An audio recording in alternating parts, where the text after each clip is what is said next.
Hello, travelers, and welcome to Map Maven. I will be your cartographer this evening, and my name is Ellen, and it's lovely to see you all again. I'm going to be taking you guys on a little tour. We're going to be making some maps in Dungeondraft, and we're thinking about talking a little bit about ComicCon conventions in honor of the biggest, the baddest San Diego Comic-Con happening this week. But before we get into that, let's talk a little bit about our sponsors here on Talking XP. We have Roll20, we have Sirenscape, we have Dungeondraft, which is not a sponsor, but we just really like them a lot.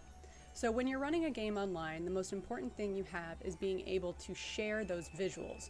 Your maps, all these beautiful things we make here, we wouldn't be able to have them without a site like Roll20. It's so easy to upload things, share rule books. It's great. Once you have those visuals, the only thing you're going to need is a soundscape. That's where Sirenscape comes in. With one click, you can transition your players from one area to another, changing the ambiance with the touch of a button. For instance, let's step from this busy, bustling dock and into the cartographer's shop. Oh, it's a little bit more private, a little bit more calm, peaceful, private in here. And then lastly, for today, we have Dungeondraft, which we are not sponsored by, but I always love to give a shout out because they are an amazing program. It's a one-time payment of $15, I think, to buy this entire program, and it comes with all of these amazing assets. It's the best. It changed my life as a DM. If you are a DM, I highly recommend looking into it.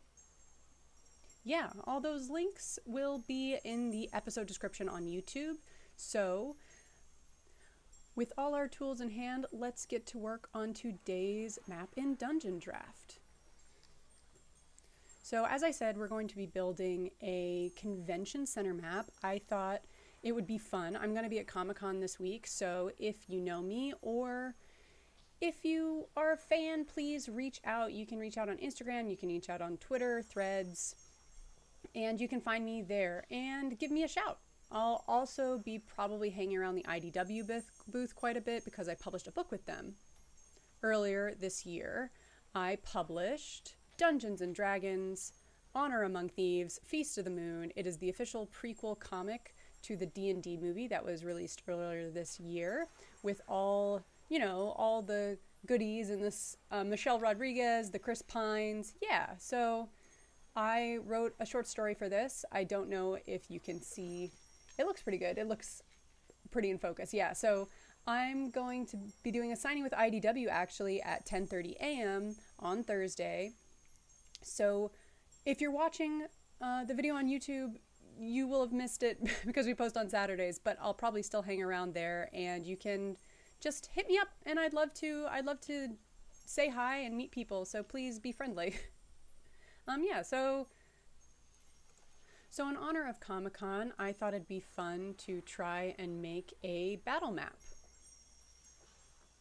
set in a convention center and sort of talk about what would that be? What would a battle map in a convention? Why would there be a battle map in a convention center? What would that look like? And then also experimenting with the assets that are on Dungeondraft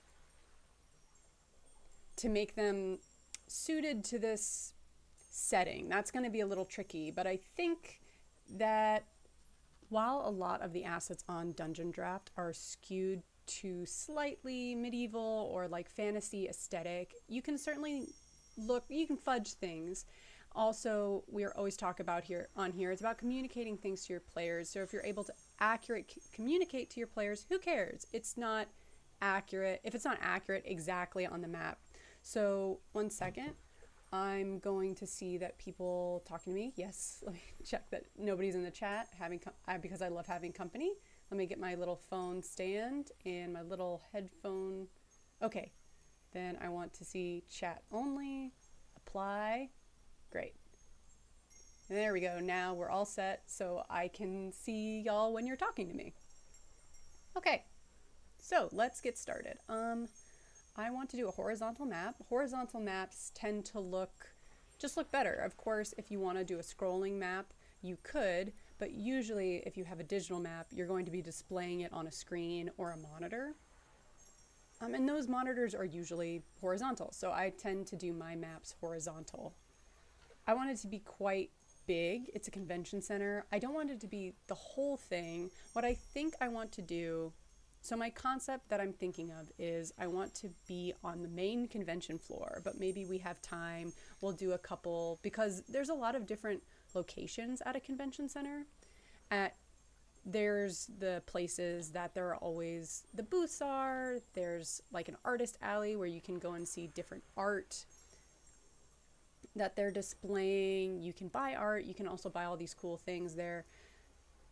That's all in the main gallery space. That's also where you're going to find the toy displays, the collectible displays, the ComicCon book displays, in addition to like the booths that are set up by different comic book companies. So I love the idea of doing one in there.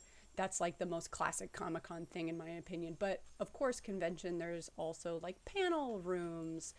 There's always stuff happening in the hallways as well, little displays, places to buy food, that sort of thing. There's, of course, the signing area where they always, have the actors or voice actors or whoever set up, anyone who would be doing a signing. So it's not just actors, but a lot of the time it's actors. And they're set up at tables and you can see like people lining up to get signatures. Then there's the outdoor areas where people are hanging out, mixing and mingling, if you will. I think it'd be fun to get something that's a little bit of a cross section of each. So to scale, I think this would probably be a smaller convention, which, speaking of, if you want to, there are many people out there who want to go to comic conventions, but they're too expensive, or they're too hard to get tickets into, or they're too far away. I bet you anything there's a local convention near you that you should check out. I love going to smaller conventions, but local conventions. A lot of these are still huge places. You could spend hours, you can spend days there, seeing all of your fun fandoms, getting to see all your cool merch, and you can always go and support people. But a lot of them, they're not as necessarily call small. They're still huge, as I said, but there's like Ontario Comic-Con, Long Beach Comic-Con, there's WonderCon, there's of course, which huge again, but like it's not San Diego Comic-Con. So if you're looking into go to a convention and San Diego Comic-Con is always sold out or too expensive or whatever, the other reason to check it out and go see some of those is I also went and I saw a lovely convention. I went to QCon in West Hollywood recently that was put on by, I believe, Prism Comics, and it's a queer-run, queer-centric convention, and it was great. Everyone there was a queer creator, queer cosplayer, queer writer, queer artist. It was so fun. And yeah, I recommend going to see those because they're also, the smaller conventions can be more focused. So if you really like horror comics, I bet there's one for you. I bet if you're really interested in like queer focused content and queer focused comics, hey, that already exists. So check it out. Anyway, I'm going to get off my pedestal now and actually start making a map. So let's go ahead. I think we need something pretty big. So 5 times 50 is 250 feet. That's pretty big, but not tight. A reasonable size for a convention center. Let's do maybe a 30 by 50. And we probably won't fill the whole thing because that's big boy map, but it is a convention center. So we scale it is part of it. It's zoom out. Oh my goodness. So many tiles. Okay. I kind of like, this would probably be like for filling the entire convention hall size for like a small convention center. I think that's what we're going to do, is build like the main hall floor where you usually have all the displays, and then, oh, but that's going to be like a lot if it's just tables and things presented. So I put those in a line. I think we won't end up filling the whole space. I think we're going to loosely base this off my experience at Ontario Comic-Con recently, because the Ontario Convention Center, that is a bit more, I want to say, reasonable, but I can conceptualize making that whole main ballroom into a map as opposed to the San Diego Convention Center, which is like an airplane hangar and it's just too huge. There's no reason. It's almost like a city block. It's enormous. I don't know scale, but I think I want to do, oh, I'm sorry, what's up? My little boy is fussing a little bit tonight. Hello. Let's put you back down. There you go. You want to get down? Bye. I'm busy. I can't go with you. He's upset. Let's go ahead, and I just want to get a table, and I think that's going to be a good building block for us to kind of space out our room. Let's just get a basic table. So that's a 5-foot table, so we can already see that this would be an enormous convention center hall. I think we can get away with it being half this size. Let's go ahead and reduce our map so we're not overwhelmed. I just want to take it down. Take it down 10 tiles. I think not 100 tiles, 10 tiles, and maybe 20 tiles on this side. So I still think it would be cool to see the hallways. I did the opposite. I'm realizing the opposite of what I wanted to do. I added tiles on -20 and then -40. Yeah, I mean it would still make it pretty big hall out of that. I may add a little space because we want some space around to see what we're looking at. Give us a sense of scale. I think I just want to make it maybe a little bit wider. That's okay. So what I'm thinking is we're going to put the actor signing tables kind of over in this area. So I'm just going to put a line of tables there. We'll actually mess with the spacing stuff later. That's 7 tables. I mean, that's generous. I mean, there'd be way more at a larger thing, but that's like a generous amount of people who'd be doing signings. Put one more, then there'd be rows. Then be rows of table. There'd be a big line area, so also want there to be an area behind where they can sit.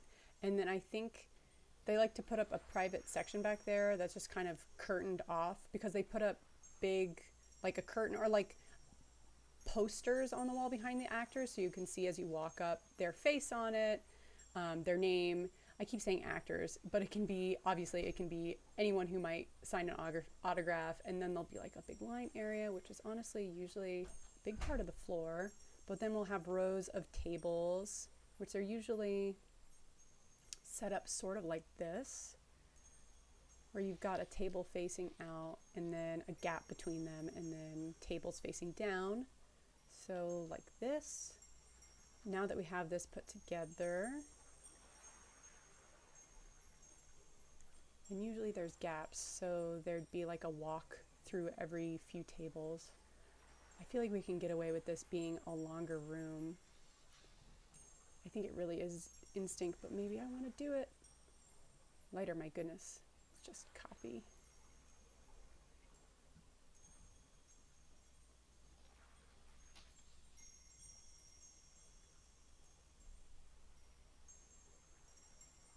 And then I do want an element of like San Diego. You'll have the larger booths that are like big design built edifices for the different companies.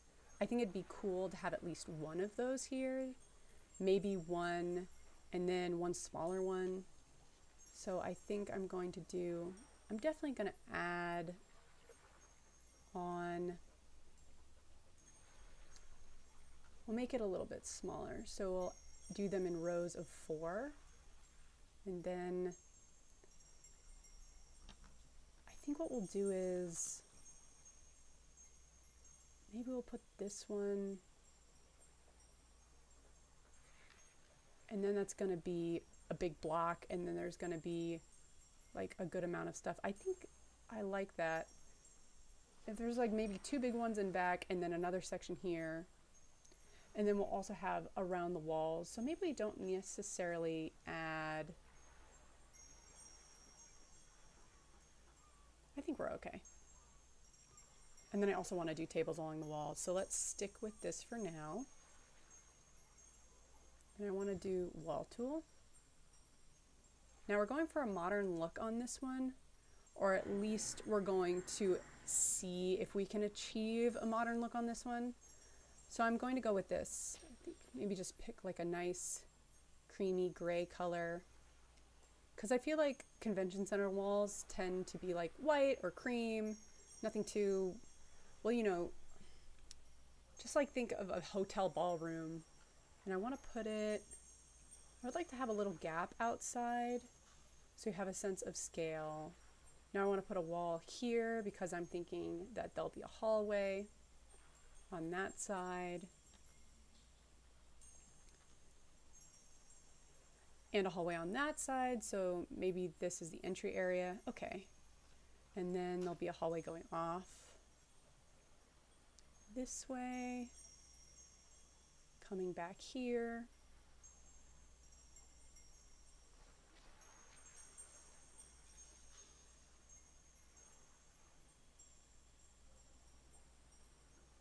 And we'll say this is like the entrance to the building, and then there'll be like a lot of windows here, and I think this will lead, there'll be a staircase off this way.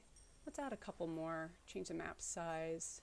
Let's make it 5 more squares wider.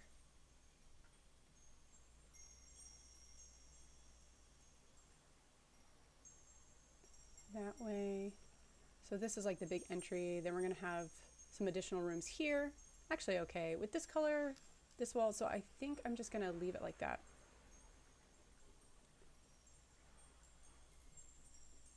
And then put it like,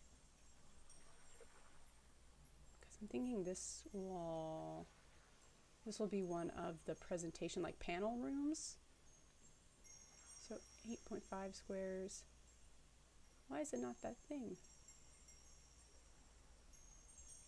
9 squares times 5, 45 feet. That's pretty reasonable. So I think I'll put a wall right about there.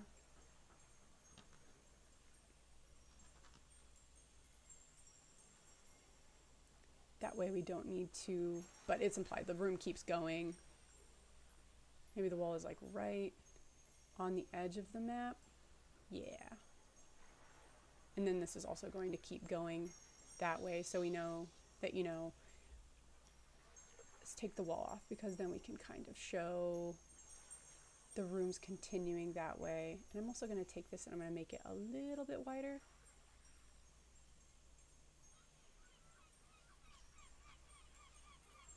Yeah, okay. Okay. I like it. So this would be like a big queuing area. Maybe this is like, there's a big queue for a panel in these rooms. Oh, I'm already really liking this because I can really see the room, like the spaces coming together. So this is convention center that are, well, there's one more building here, but we're not accessing it. Maybe there's like a back entrance for employees. I'm gonna add a couple more tiles on. Let me add 5 more tiles to the front. Maybe not quite that many, but it's fine. We'll work with that for now. Then I want to add just like 3 tiles over here.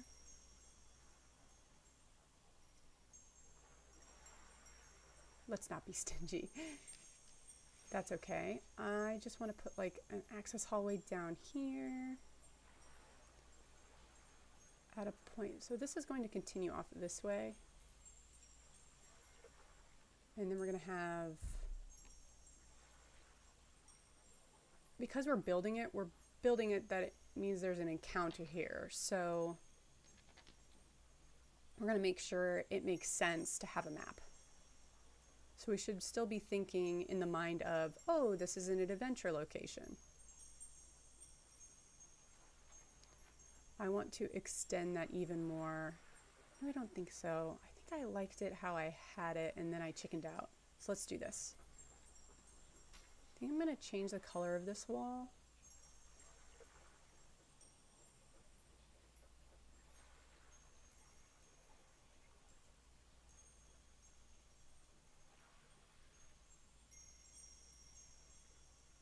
Chickened out again. That's okay. It's okay to chicken out. You can fix it. I want to make this, and actually I just hit it that way, and then I'm gonna add another wall to imply there's another room on the other side of this hallway. So there's another like convention hall or something over there, but we're not in there. Maybe there's another thing going on. There's like the whole Hall H at ComicCon where everyone's going to see the panels. Something I really love, I want to make this exterior wall a different color. I'm also going to make it a different texture, so I'm probably going to remove it. What one feels the most like a building wall? I guess this one. Because it's me. Get rid of this, delete, really delete. Okay, and I want to make this like the outer door of the building. So let's make it something like painted, or maybe like aquamarine. That might look a little bit funky. We're gonna have to do more gray. Yeah, we'll do it a little bit more teal. Then outer wall. Nice. Gotta edit points on this.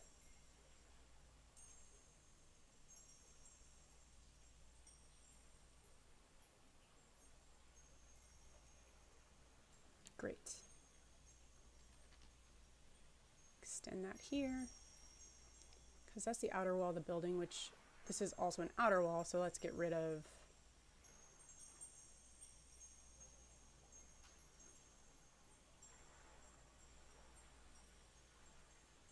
Is gonna go just to there, and I guess because this isn't a wall going out from here, points here, this way and that way. Okay, so that's the outer wall of the building. The building, that other door, and then throw on some doors while we're at it. So we've got these service doors. We have like the main bay doors. Then that door would also go there. You know what we should do? It's time to zoom in so we don't hurt our eyes. This is actually shaping up. I'm surprised by how quickly this is shaping into a map already. I like the metal doors. They seem a little bit more modern looking. So we're gonna take those and put like an entrance maybe down this side of the map. Then, was that 3 in on each side? And put a couple service entrances over here as well. Also, I guess, in a modern sense, you should probably be evacuation exits. Yeah. So that's like an evacuation for staff or people, you know, service hallway.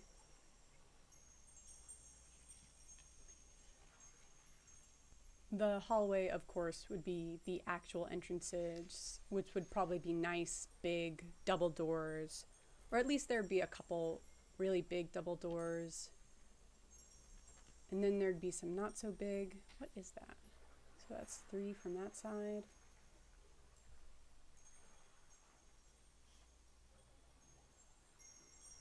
Okay. Then there'd be one here. I want it, I think. Maybe it's just kind of right across from that other one. I'll put 3 on this side, why not? I think that feels pretty balanced.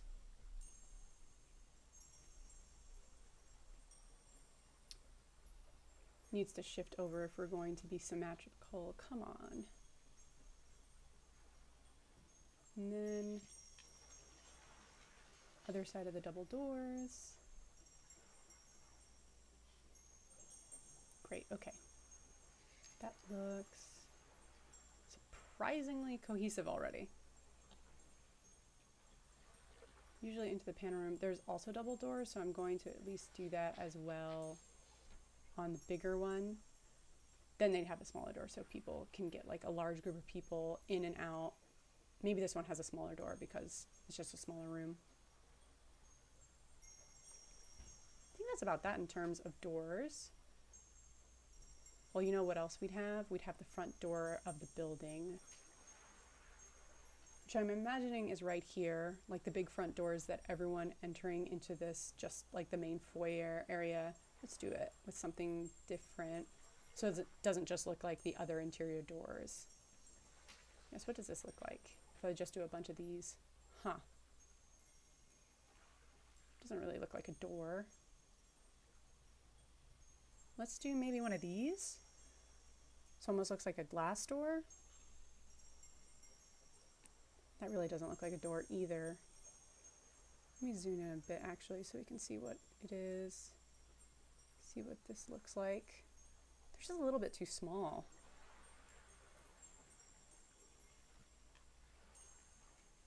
If I use a window, what about...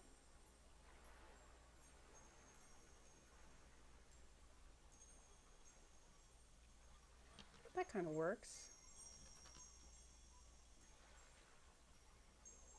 You know, I kind of buy it. What else do we have? What if we did... Maybe we have 2 wooden doors inside and then the exterior doors. And that's how we know how we get away with it. That's how we differentiate.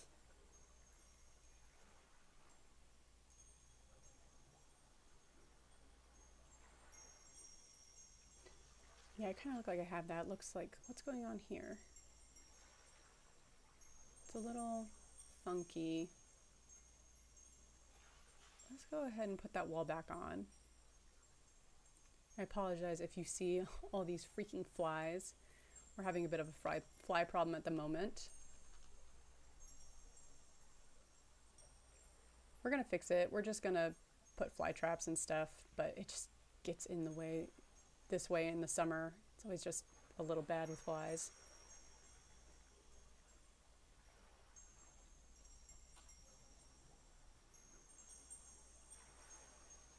I swear I'm not like Pigpen from Charlie Brown. Not showering, that's why all the flies are over. I'm very well kept, very clean.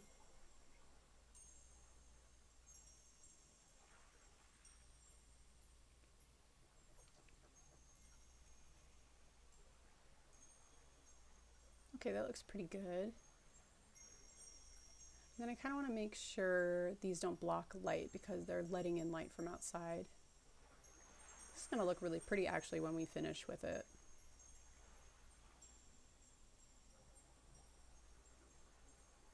Block light because all this light coming in through the different windows and stuff. So I think I'm going to change these.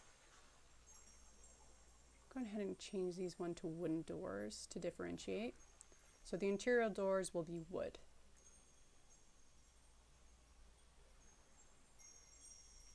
Maybe this service entrance will still be metal, or not service entrances, secret passages, anything like that.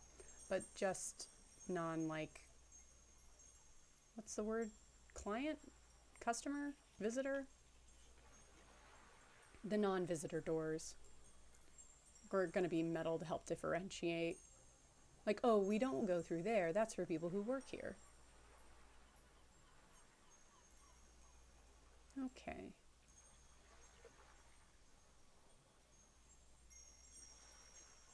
These 2, there's 2 in here that are driving me nuts. I have a fly swatter. I might have to get it at some point. We'll zoom out.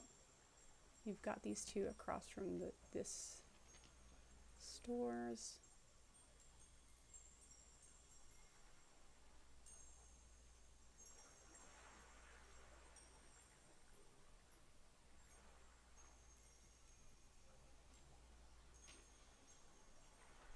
Okay, yeah, I think that works. Then I want to put a staircase over here leading up to like a second floor.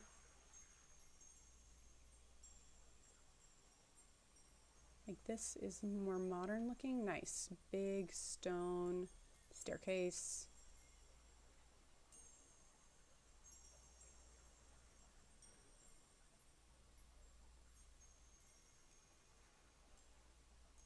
Maybe we just see one side of it. Now it's kind of like loops back around.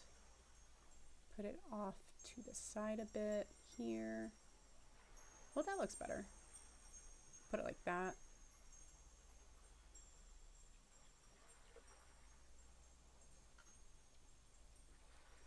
Okay, I think that's good. Let's put this above walls. I think it's a good general layout. Let's get through some flooring in here.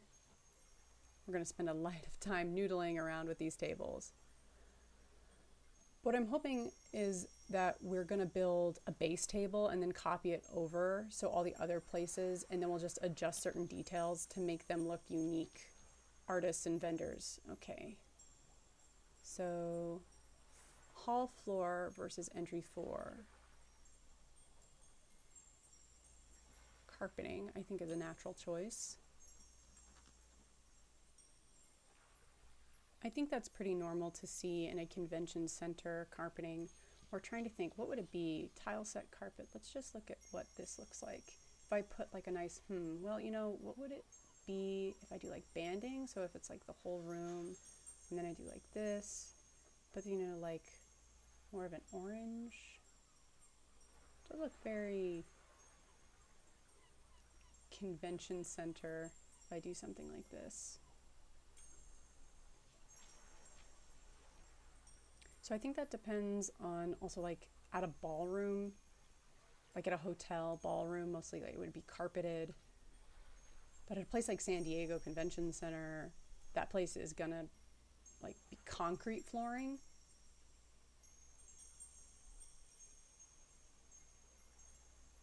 I want to have different textures around. So I think what I'm going to do is, with the hallways being concrete, this area being carpeted. Concrete or like tile, I guess, is more accurate. So let's go with this concrete slab. Doesn't look smooth. I need it to look, well, that actually looks really nice. We're gonna go with something like that. Let's see what the other version of this looks like.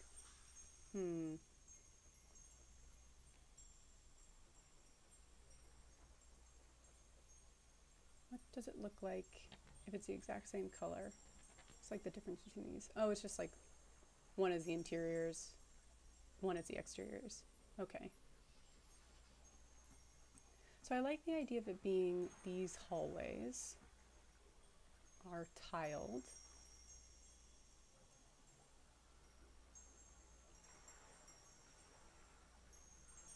I'm going to fix that point in a second. Let me hit a point, bring this over, and then the interior rooms are going to be carpet, but we'll figure out a way to add on a pattern. I think that's blue coloring.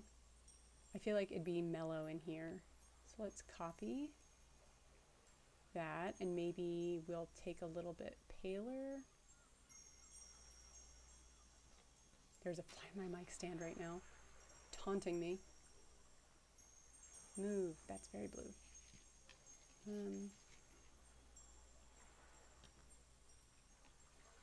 I wonder.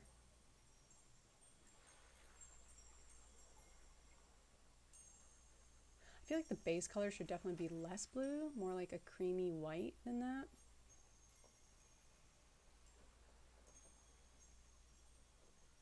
That's very white. No, darker.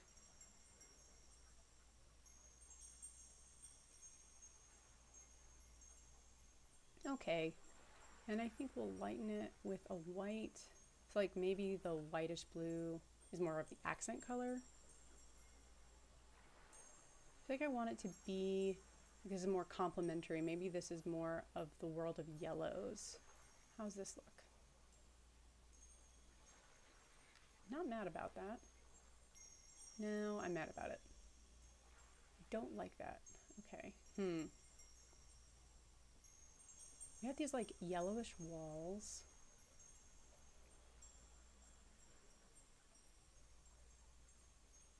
That's so yellow. Here, carpets.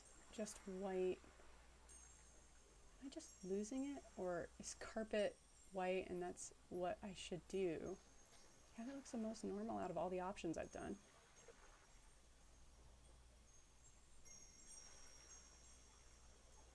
just start with that as a base. Then we'll add on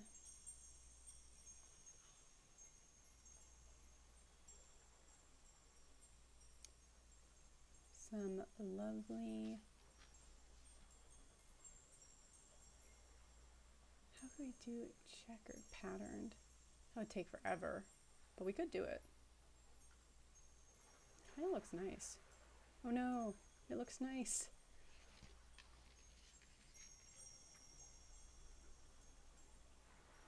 Do I want to do that? I kind of like it. I mean, it's also kind of checker patterned outside, so maybe we don't. Maybe we don't. Maybe we do something else. Let's start with that little pattern we had before. We're gonna have to keep flicking back and forth, aren't we?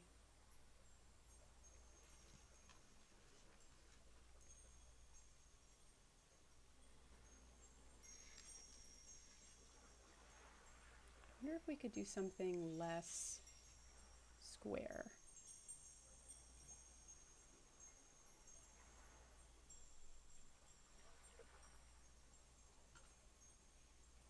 I'm going to do that in the color.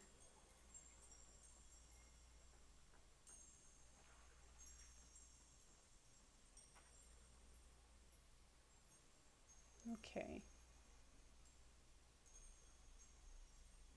I may be being convinced. We could do it as like squares within, like patterns within. Maybe it's a little bit more subtle.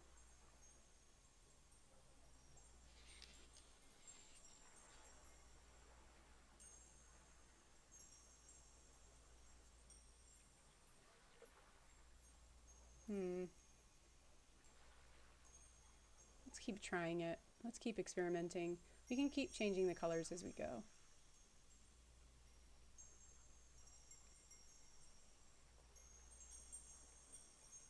Okay.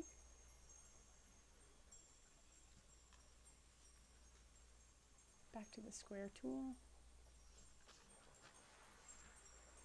Back to the circle tool.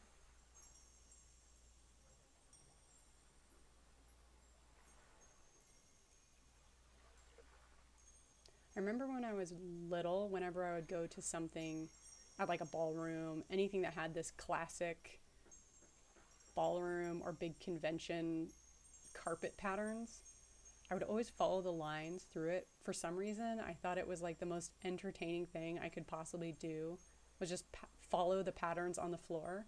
I think in my mind, I really hoped it was going to unlock or lead to a secret passage.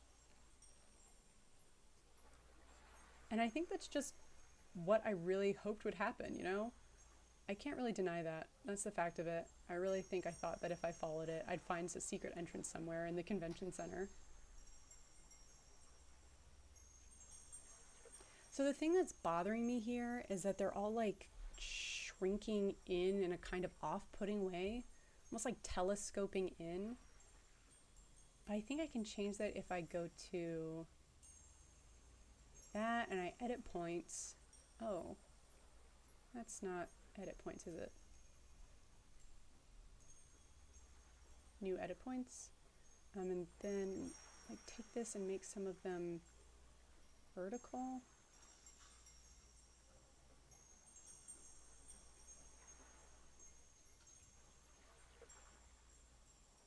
Okay, I'm gonna have to get rid of that shape though. Oh man. What a weird problem I've created for myself wanting to have a patterned carpet.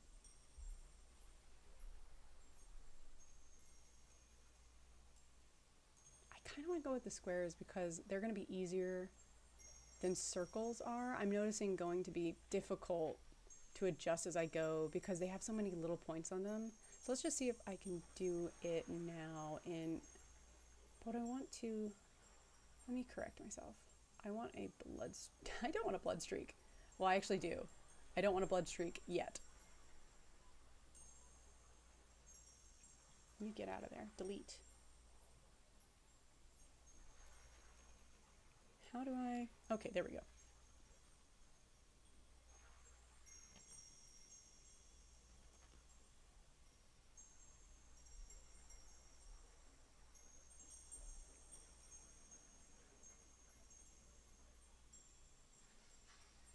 Okay, I'll rebuild you in a second.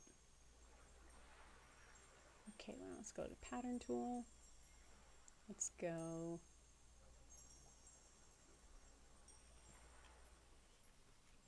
Maybe we can do stripes.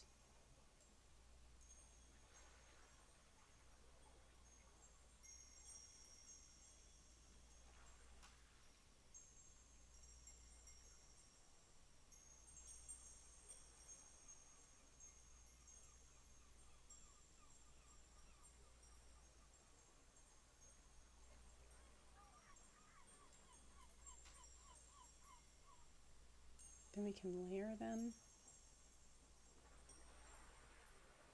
What if we did stripes in 2 different patterns? Oh! Or 2 different directions, but different colors? So like this color, and then also this color, but like lighter? We do this one next to it.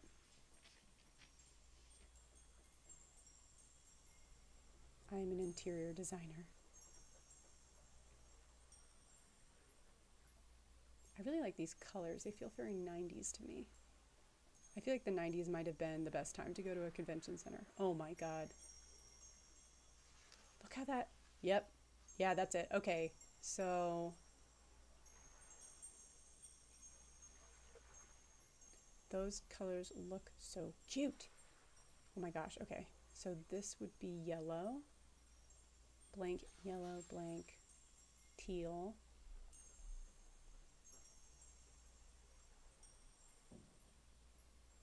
Blank yellow, blank teal. Blank yellow, blank teal. There's a little corner teal, blank yellow, blank. Oh my god. If I was a convention center child, I'd be walking back and forth along these diagonals all day. Blank yellow, blank, then blank yellow, blank teal.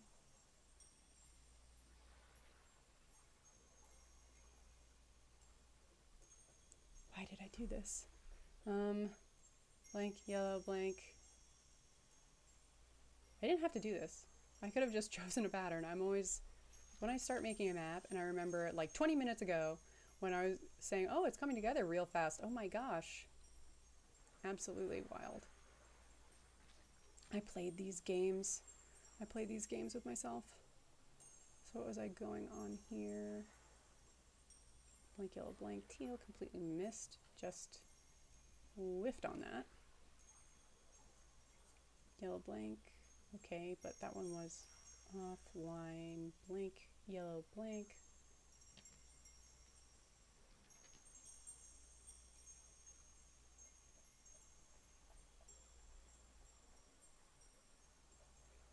Nice, okay, and then I think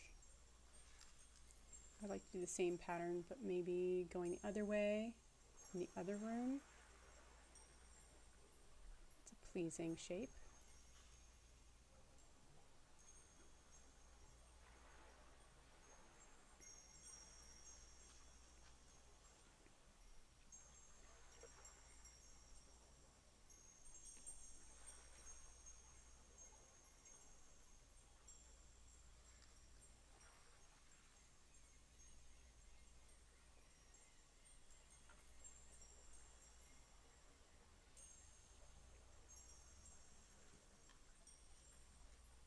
Is that right now? I think the last one would just be blank 1. Okay, then we're gonna go do our yellow color. This one will be much faster because we're just putting it between the ones that are already there.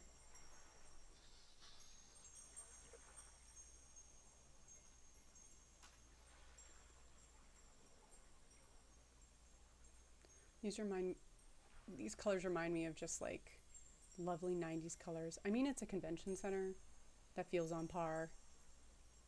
Oh, I got a little bit extra gap here. That's okay, miscounted. Probably just got confused because it was in the corner.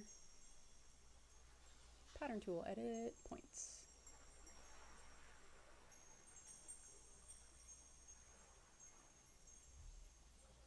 Yeah, there.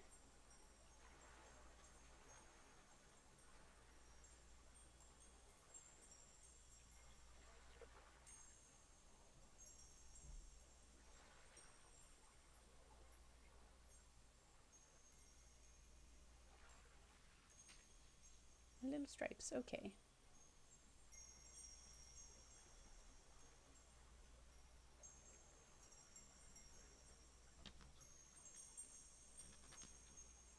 Kind of like an optical illusion because I feel that way. They're so close together then you first start drawing them, but because of the diagonal it's like, oh wait, no, they're fine, just tricking you. That one would be nice, okay.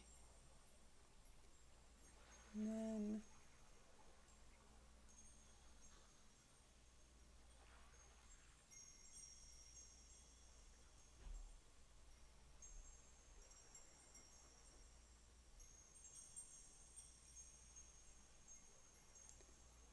I think there would be one more blue one now that I'm seeing that.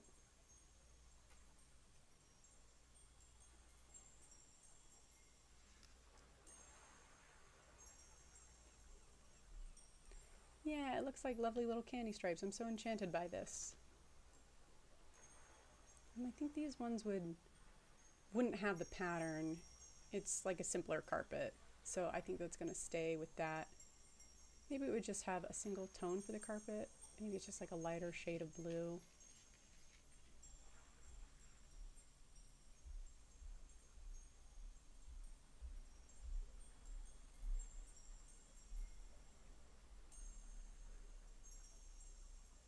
Doesn't want me to change it. Just got to get rid of it, I guess.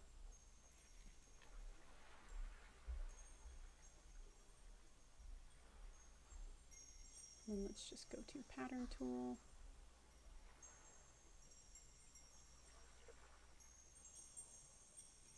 Too bright.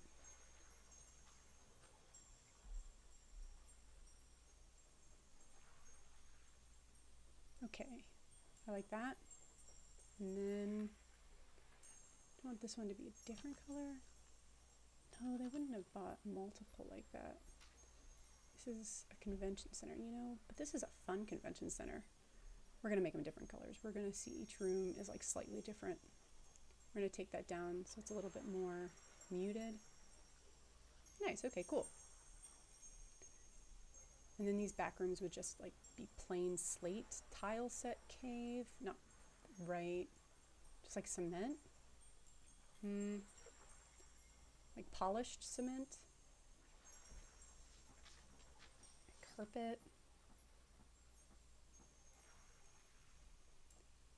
What does this one look like? Looks too rocky to me. Maybe we go with sewers. Maybe this one? Maybe this would...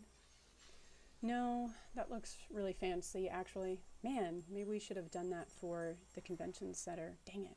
That looks really nice actually. You know what? You will do this. In wood? Okay. Let's do that. We're gonna take it and let's make it a little bit darker, like a little bit warmer.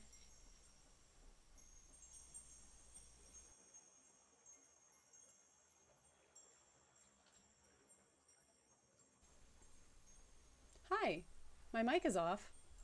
Can you not hear me? Oh my gosh, I've been talking this whole time and no one can hear me. That is embarrassing. I wonder what's going on with that.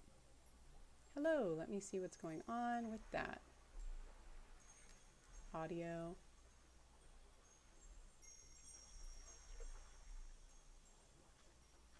My video Sirenscape, mic, device. I think it's just on the wrong device. Okay. Hello, can you hear me now? That's so funny. Oh man, I've been talking this whole time. Nobody can hear me. Well, hi everyone. I'm just making a map of a convention center. You have missed most of my discourse talking about different looks, but that's okay. It's fine. We're just in here making it happen. I yeah, I kind of want to get rid of this one. I want to sub this background out. Hello, hi, welcome to the stream. Get rid of that one. I'm gonna grab another one. So we're making a convention center that is also a encounter location. So it's gonna be a little bit, you know, like an adventure. You know, like an adventure. Like maybe there's like a zombie outbreak at the convention center, or like there's a war between rival cosplayers and all their weapons actually work, which would be cool. That'd be a dramatic reveal. That feels a little dark. No, I am not going to be... Oh my gosh, you guys didn't hear any of my... I guess you can read, so feel free to, if you've been watching this long, you could read my intro, but no, this is just an imagined convention center. It doesn't really exist. It's just one that's I'm making up. I'm so flustered by the fact nobody's been able to hear me this whole time. Thank goodness we have the audio sync up above so you guys can follow along if nothing else. No idea why it did that. It's never done that before. What if we did this back room like this? Yeah, a cosplay one-shot is exactly the kind of thing I'm thinking, like, there's some sort of conspiracy and the cosplayers are like, I don't know. We'll figure it out. But something about, like, there's like a magical artifact that's making all the cosplayers turn into their characters, like that movie, like the Scooby-Doo live action movie where all of the like monsters start turning into real monsters, but at a convention. That'd be fun. I don't want this back here thing to be that distracting. I think I'm just going to use this. Let's see how this looks.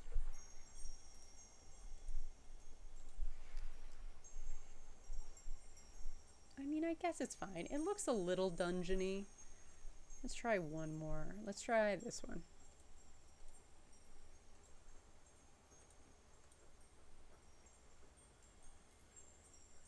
Oh, yeah. You level up from just something you made at home to like you buy like the nice cosplay sword and then it's like an actual magical item.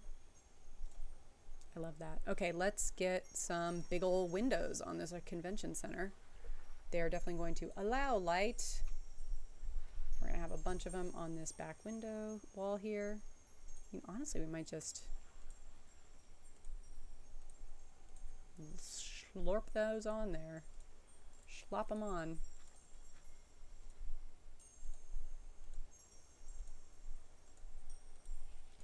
I think that whole wall is gonna be windows because it's just like a big overlook onto like, you know, probably an area where people can eat lunch. Oh, we should probably put a door out onto this patio space. Yeah, like, or you can upgrade the one you have. I don't want to down credit like homemade stuff, but like maybe the ones you can get at the convention center have like special stats that you can upgrade with. Or you can like learn techniques to upgrade yours while at the convention. Okay, so this is the ground floor, so I think there would definitely be a doorway leading out. I'm gonna just put it like here. I'll put a couple. So I'm gonna put a doorway leading out there, and then I'll put another one right at the end of this hallway.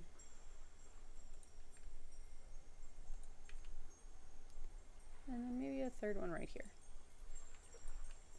And we'll get our nice outdoor wall doors. My goodness, I've got a lot of doors on here. That makes sense though. It's a convention center. Let's get our outdoor door. To our nice double wide door.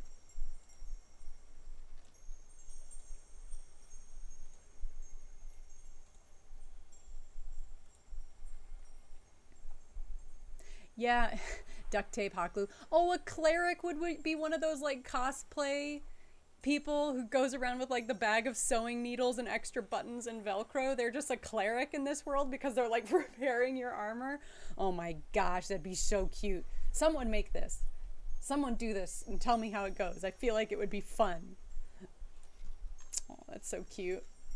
What would all the different ones be? So I feel like obviously you've got to have like, if you're cosplayed as like a fighter type, you would like get the abilities of whoever you're cosplaying as, for sure.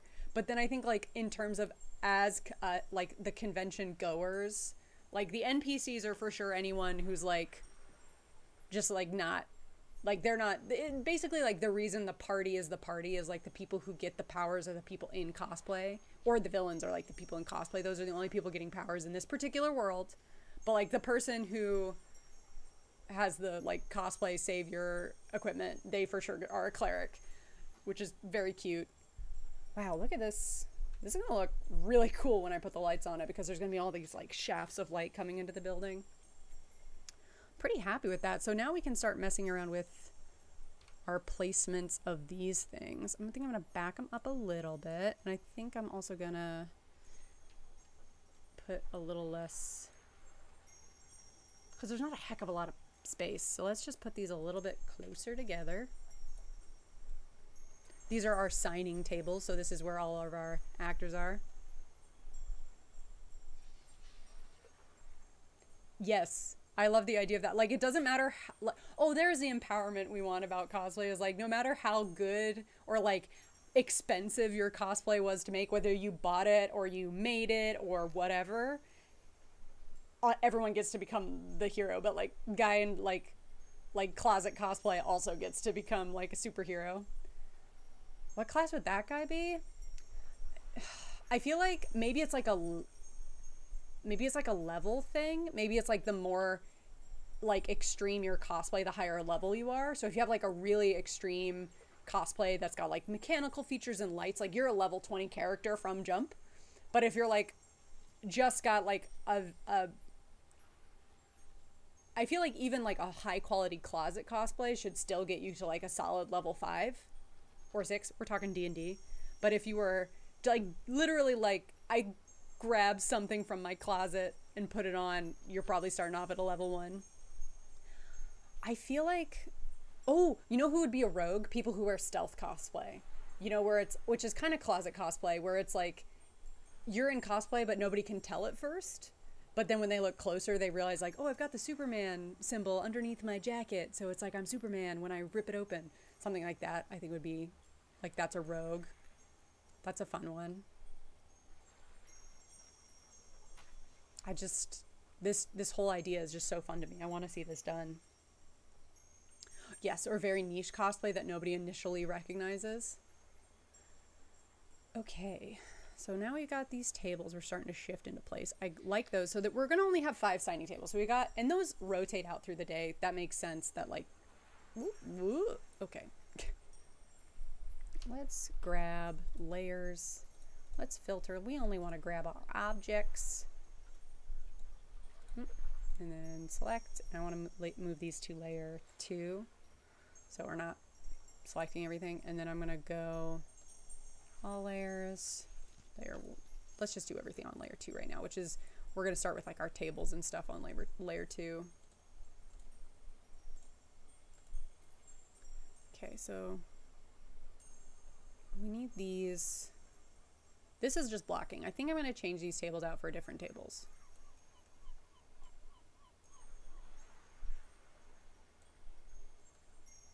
Maybe move these a little bit more over. It's a little cramped, but it, you know, that tends to be how it is. It usually is a little cramped.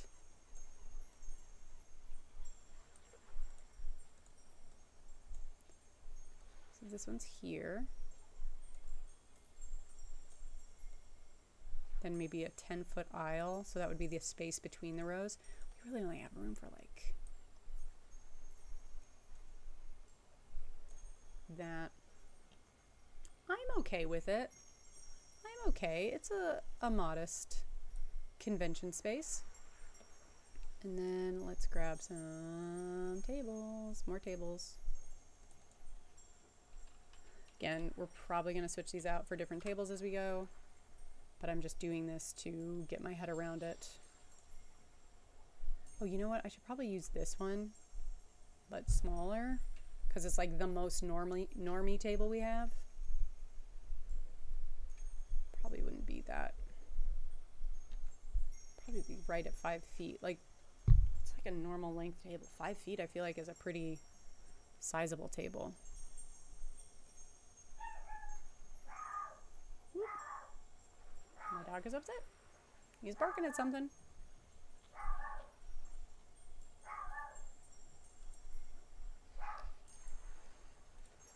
Ooh, can't block the table there, but we'll figure it out. Yeah, Iggy's being bad. My dog is being bad just off screen. You can't see him. Well, you might be able to hear him, but can't see him right now.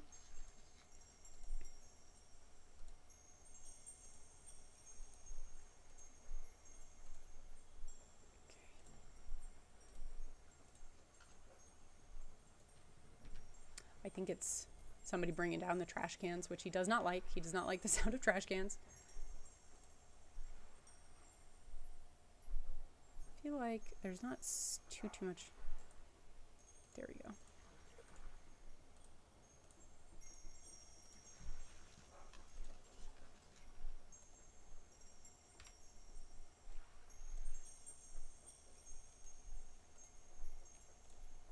Why were these going on layer 1? I wanted them to go on layer 2. Okay. This is why I wanted them on layer 2. Didn't want all this nonsense happening.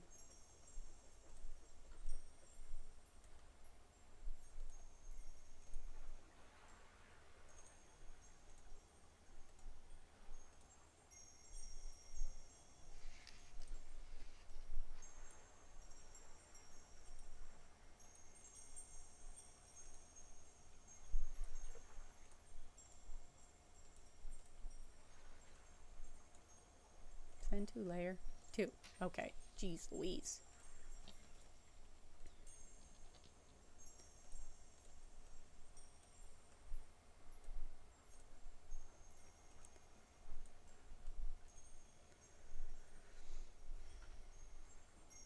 I'm going to move these tables back. So I'm going to put more tables in. Well, I guess their tables might be slightly different, huh? Let's make their tables. Let's give them these. And we'll give them like a nice, just white tablecloth. White tablecloth.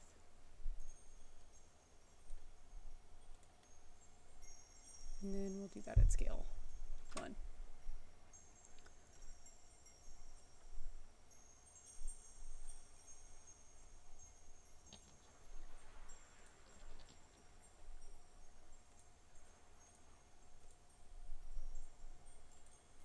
Maybe we do fit one more guy over there in the corner, but then he can't really get out. We can delete him if we want. We can delete him later if we want to. And then this will take it back down to 0.6. Okay. Then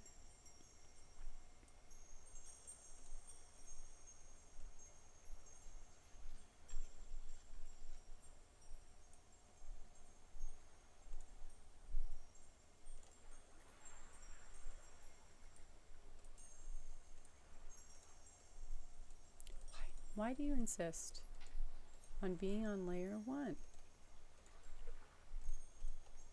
Bye. Layer 2. So I feel like we can get rid of this one.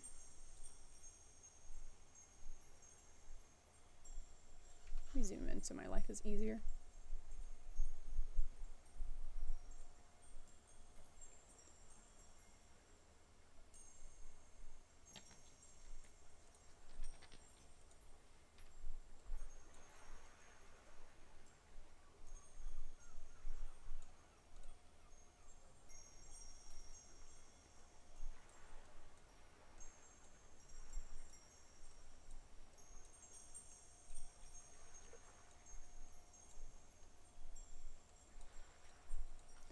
Shifting all of these.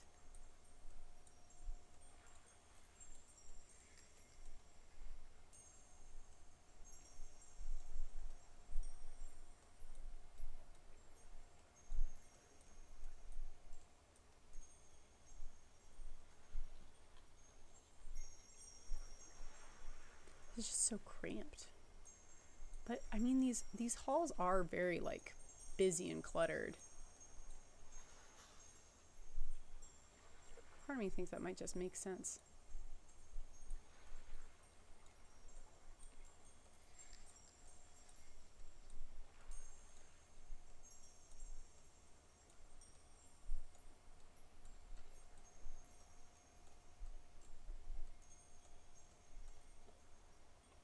Oop. Spread them out too much.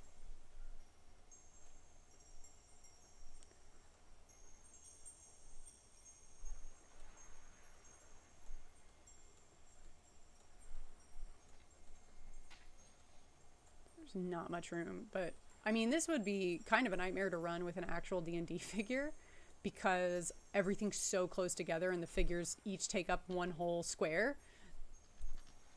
But like, we all know that like a person doesn't take up 5 whole feet when just standing there. It's just really to account for like, if I'm swinging a sword around, need to have more space under those circumstances.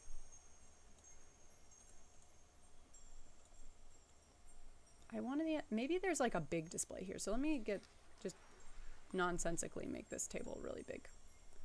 So I can remember that there is a big display in that area. Like a big business display. Maybe that's what we'll do. We'll put them all the big stuff in the corners.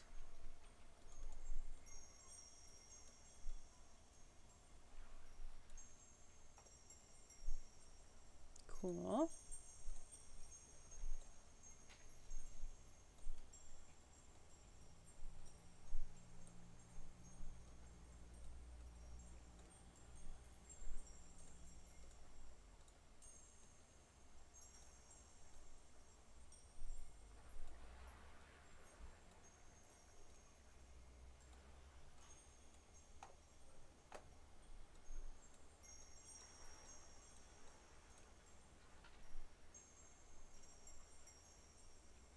Usually there's like, these ones are kind of like a little corner table. So I'm gonna grab another table.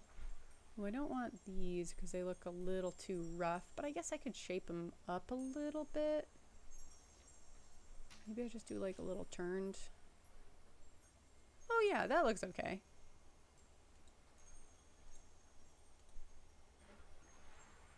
I'll fix it in a minute. I know it looks a little wonky, but I'll just do this as 2 tables together. And then, remember how I said I was gonna make 1 table and then copy and paste it a bunch? Didn't do it. Did not do it. Why did you go on layer 1? Absolutely bonkers, these tables insisting on being on layer 1. I was specifically putting you on layer 2.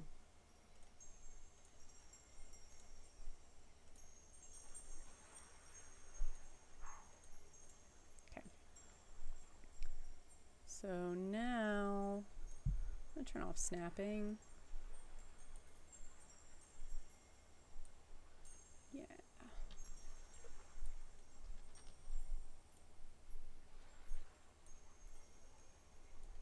Okay.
That feels...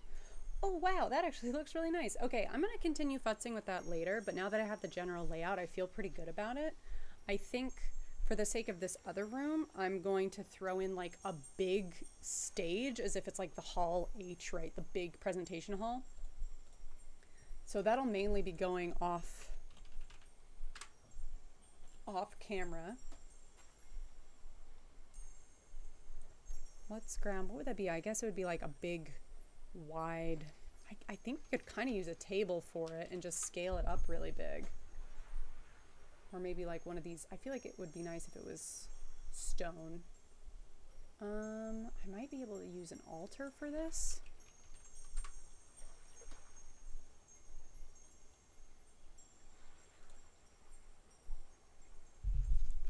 Make it really big. I'll make it even bigger than that. So I think I also want to make it, it's carpeted almost.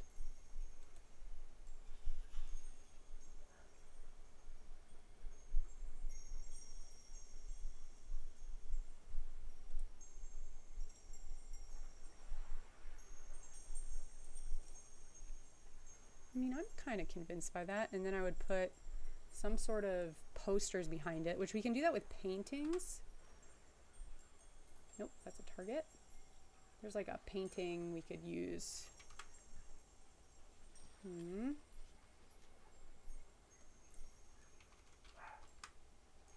Okay, here they are. If we put those like on the wall behind it, it'll look like a big presentation screen, I think. At least enough. Honestly, I think we could get away with just having one and making it like black. Yeah, okay. Let's zoom in a little bit. Thanks for coming by, Levi. We'll see you next time. See ya. Hope you're doing well. Miss you.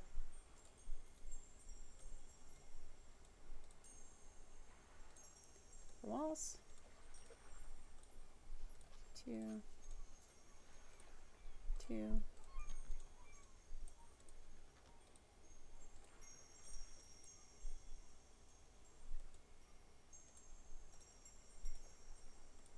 This on layer 3 by accident? What happened here? Oh, above walls, that's right.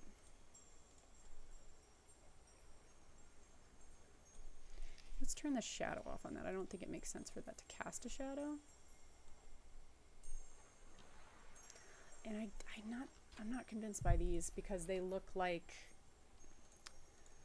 I need something else. I need a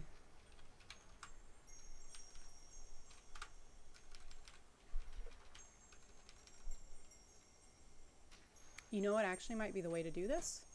We're going to take our pattern tool, we're going to take our floor, and we're going to make like a big raised platform with this. So let's grab that exact one we were using before. We're going to have it have an outline, and we're going to put a shadow under it. So we can then build a big old platform. Yeah, okay, so let's do it with snapping on so it can be a little cleaner.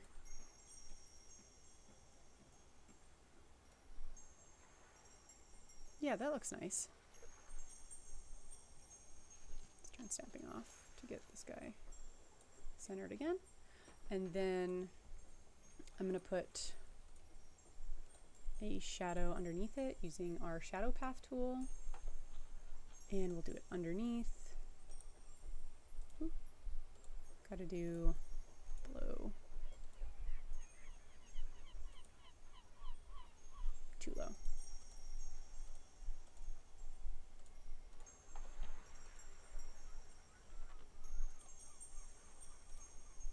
I think we gotta move our flooring up actually.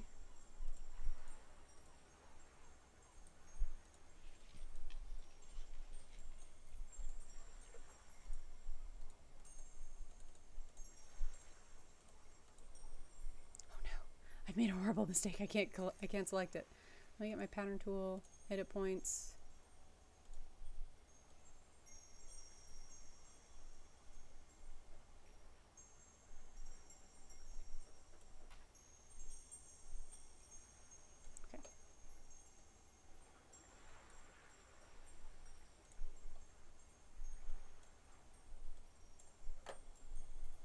We're going to move this.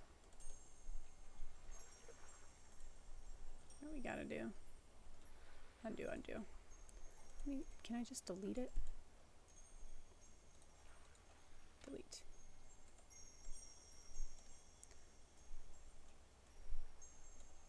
And then we're going to take our pattern tool and we're going to put it on layer 2.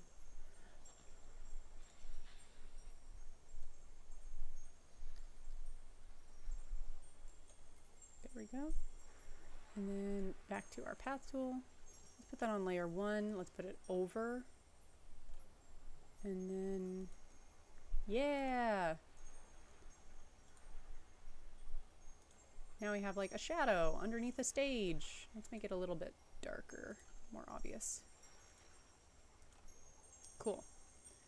Also, we can do it under that as well, but then I want to grab a couple more objects. They have little steps. Yeah. Much smaller than that.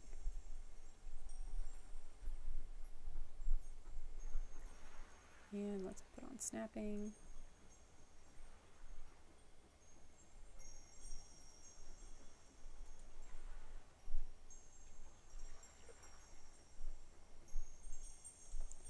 Nice, so that's gonna lead off, and then I'm gonna put a table, because we would have like the table where everyone sits on top, which usually has some sort of runner down the middle, but I'm not seeing like a great option for that.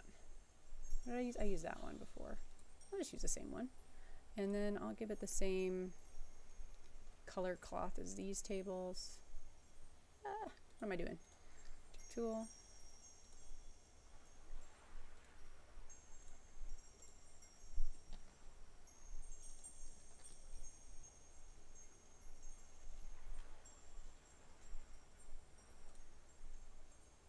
Let's turn on snapping so it's easier to get the placement just right. Hello, welcome to the stream. Cosmic Purge. Cosmic Purge? Cosmic Purge, I'm going with that. And then we'll put on little chairs. These guys would have nicer chairs because they're in the main hall. They're on the main presentation, so let's give them little chairs with cushions. Not armchairs. Nice, I'm glad I got that right. Maybe... You can always make a little armchair. Didn't we make one the other day? No, I'm not seeing it. Well, let's look under... No, I'm not seeing it. Okay, well, I can build one. I'm honored that I got it right so quickly. Well, I like it. Cosmic Purge. I think it's because my sticks out to make me think like, oh, it's supposed to be like my sea purge. I don't know, but cosmic, I was like deductive. Cosmic Purge. It's a cool username. Maybe these ones are just a nice, they're so bulky though. I feel like they wouldn't be that bulky. They wouldn't have arm rests on them even if they did have cushions. Maybe these. Those are a little fancy. But these people are fancy. They're like in the main hall. Let's give them little blacktop chairs. Or maybe like a maroon.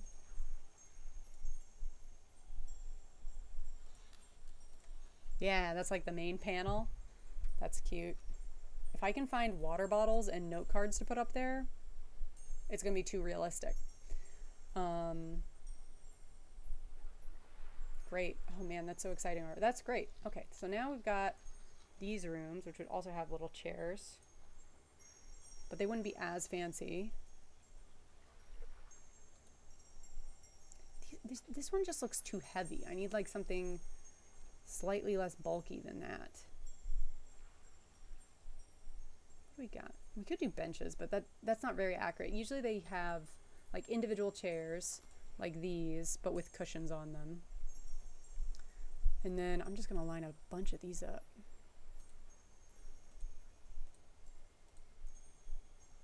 Kind of want them going off screen to show that it, nice, to show that there are more people. Is that too cramped?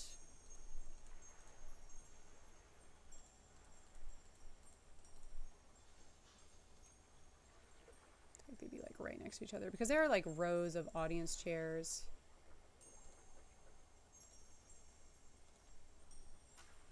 Maybe these we just can't snap. They're going to be too close together.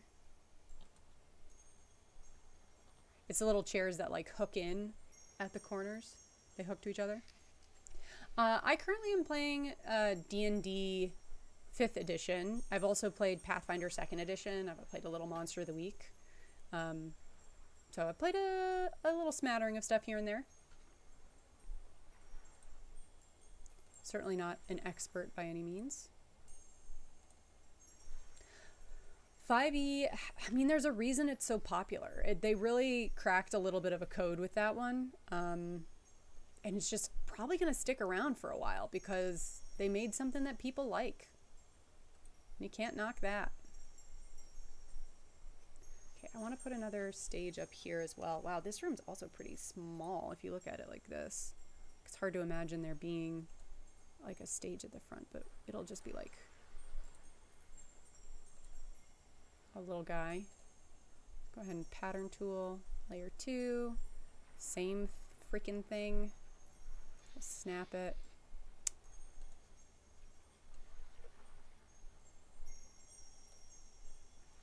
Edit points.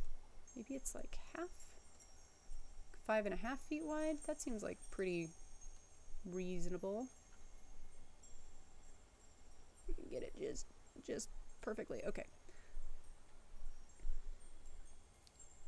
Will not lie. I don't play 2 groups that play on alternative weeks. Both are 12th level, but completely different campaigns. That's cool. Are they run by the same player or like the same DM, I guess would be the way to say that?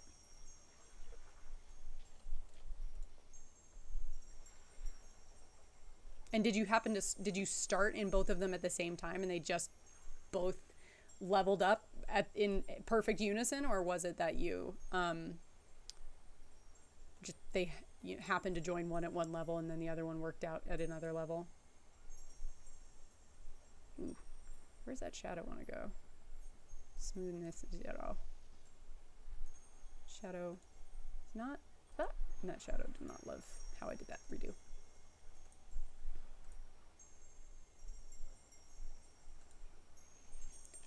Oh gosh, I might have to just draw this one and then shift it slightly. Come on. Turn off snapping. There we go. That works. Does this have an outline on it? Oop, that's not what I meant to do. Let's get an outline on that, because it looks better with the outline.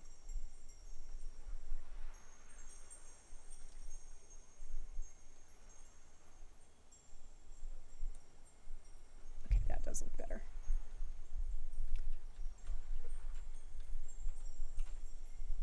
Now I'm facing a choice about whether or not it bothers me that the tables or the platforms match the what's it called? The hallway. I think it does. I think I'm going to change it to this one because that also makes sense that it would be a slightly different, you know, it'd be more of like a straight slats versus like an intricate wooden pattern. Different DMs. You played in the Wednesday group longer. Oh, interesting. So you were kind of like an audience member. I've never done that where I've just had somebody watch while I've been running a game. Oh, so it almost sounds more like a co-DM situation on the Monday night group. I've also never had a co-DM, though it sounds like it'd be really helpful to have more than one person doing that job. I mean, why not? It's a hard job to do. Let's grab this one. So I would love to know, what made you decide to step into the game that you had originally kind of been filling that DM role? Oh, that's not what I wanted. Is that what I wanted? I don't really like that. I feel like that's as good as I can do though on changing that around. Oh my gosh, somebody just there was a big thud in the house. Everything's fine, but it made me jump.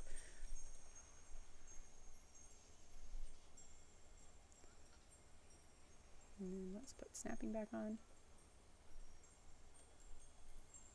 I think that's a little bit better.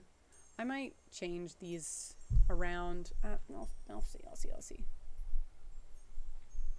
Okay, so we would have the same thing in this other room. So I think I'm just gonna filter objects only. And I'm gonna go ahead and select these, copy, paste, flip them around so they're facing the other way. Oh, I didn't need so many of them, I guess.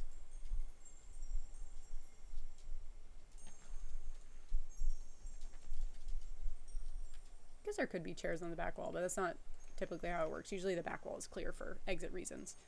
I just realized I didn't put any cushions on these chairs. Guess I gotta go put cushions on a chair. Gosh, why do I do this to myself? Because it makes a difference. That's why. Do I want to do the tassel, or does that look too fancy? Looks a little fancy. What if I did just that guy? I think that's nice. Idea, listening to how the DM introduced my ideas and how the party would react to them, one of which was a Crystal Phoenix boss fight. Oh, Crystal Phoenix. Okay, so I'm going to guess what this is. So I'm assuming it's like, obviously a crystal-based phoenix, so not fire-based. So maybe it did like piercing and like bludgeoning damage because it was a physical object, but it was like a bird made out of crystal. That sounds really pretty. What kind of crystal? Was it just like diamond? Or was it amber? There's a lot of different, or I guess technically, I don't know what all the different kinds are for that. Okay, let's go ahead and put little cushions on little chairs.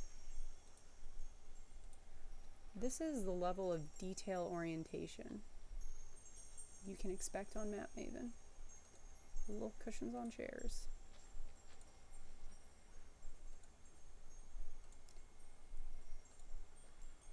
Which would probably be like those chairs that have like the cushions built in. Right? We all know the classic assembly room chair. The stackable assembly room chairs.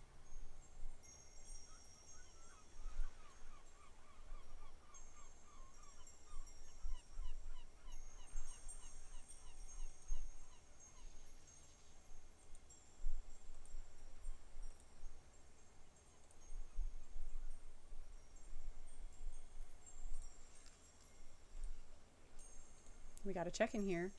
Azurite. Light side of blue. That's so pretty.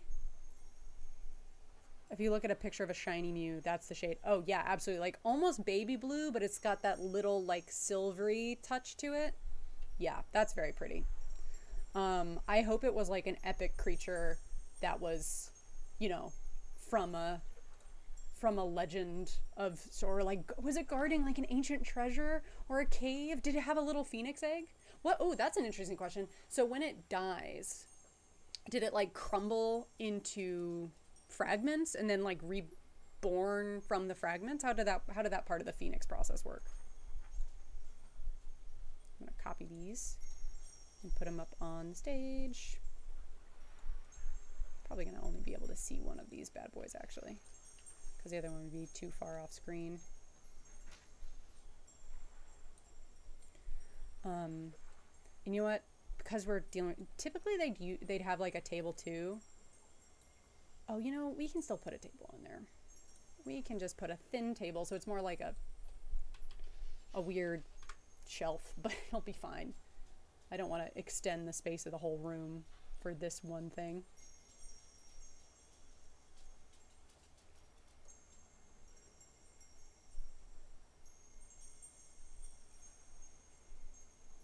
That works. I buy it. If you don't buy it, get out. It's my map. I like it. I'm kidding. You're allowed to have your opinions about my map. And then let's grab another painting that we're going to use as like the display screen. Oh, you know what also be smart? To put like the moderator thing on the side. There's always a podium where the moderator stands. Yes, it was revised as a baby. Familiar.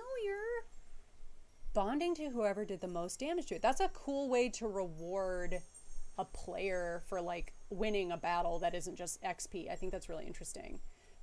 How did you navigate the fact of like I don't know if there was a cleric in the party or something, but is it sort of like a given that that person wasn't going to be able to, well, I mean, I guess they wouldn't know going in, but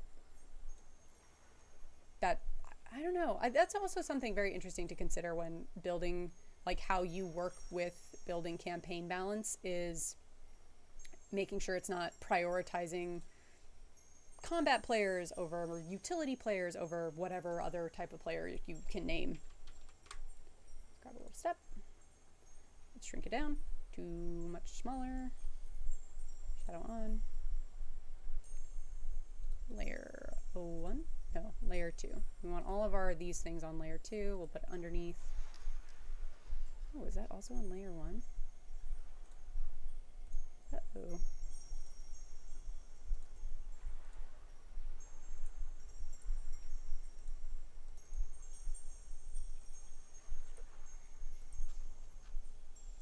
Maybe this does need to go on.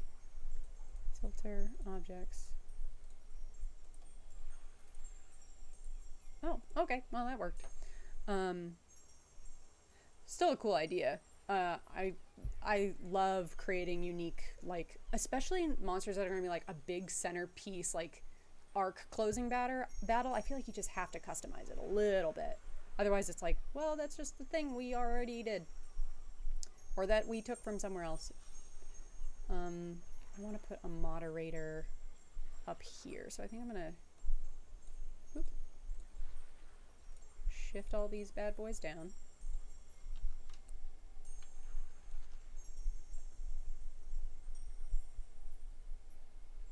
Okay. And then we're going to get a little podium. I don't think that'll come up. Yeah, I'll just do table.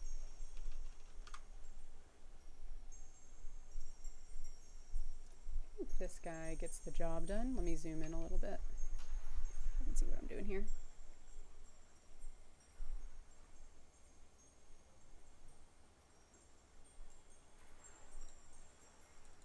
Let me put a little.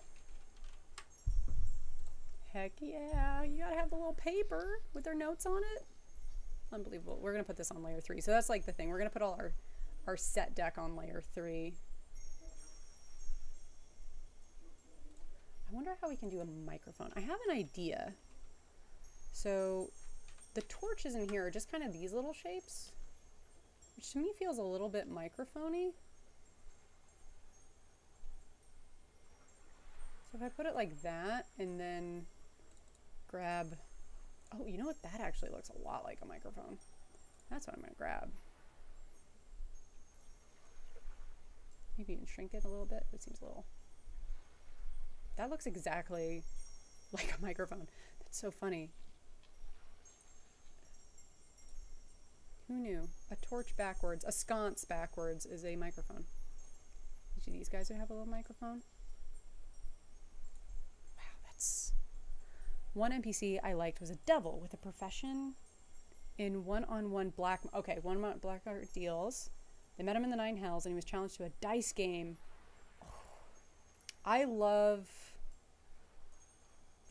a good game with consequences because it's also a really fun way to give utility players an opportunity to have a huge impact on goings-on, because you, like in a gambling game, you can start using sleight of hand, you can use deception, you can use illusion spells. Catches that. It was a DC 18 dice challenge using 3d8s rather than a d20 and no modifiers. The devil's dice were rigged and he won all ties, so he always rolled an 18. Dang, so what did they lose if they lost? Was it just they lose their soul? Not that there's anything wrong with that. A classic devil is going to take a soul. Wow, that looks... very happy with how those look right now. I'm not going to do too much else in these rooms, except, oh, a classic is you always have somebody sitting on a little stool over by the entrance. And that's the person who's just, they usually work at the convention center and they're going to be making sure nobody comes in late and making sure that, like, if people come in late, they're going toward the area at the back so they're not disturbing anybody.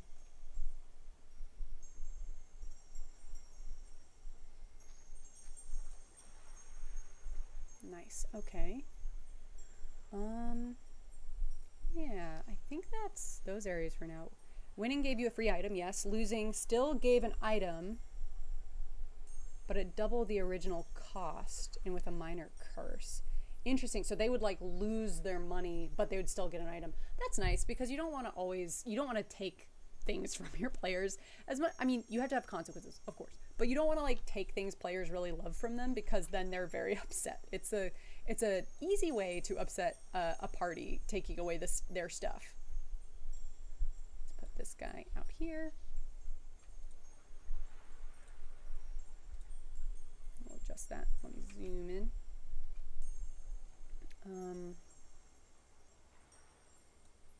Maybe this is like one long table. So these are all connected actually. It's like a circulation desk of sorts. I don't really want to add any other tables in there. I think I'm going to be, these flies are driving me nuts. I'm going to be a little weird and I think I'm going to put like, you know how when you come into a place, there's a place, what am I saying? When you come into like a convention center, they're those classic like, water absorbing, mud absorbing like carpets, like the really just heavy flat black carpets.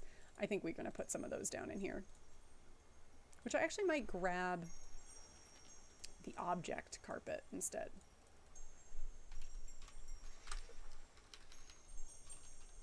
Carpet. This guy. Yeah. Oh my god, that's perfect. Okay. I can only remember 2 items. The winners got one of the winners was your character. Oh, okay. Were they custom items? So this was after you had started playing rather than kind of being the co-DM. I'm saying co-DM. You didn't have to necessarily define it that way. My gosh, those look exactly how I wanted them to look. Amazing. Okay.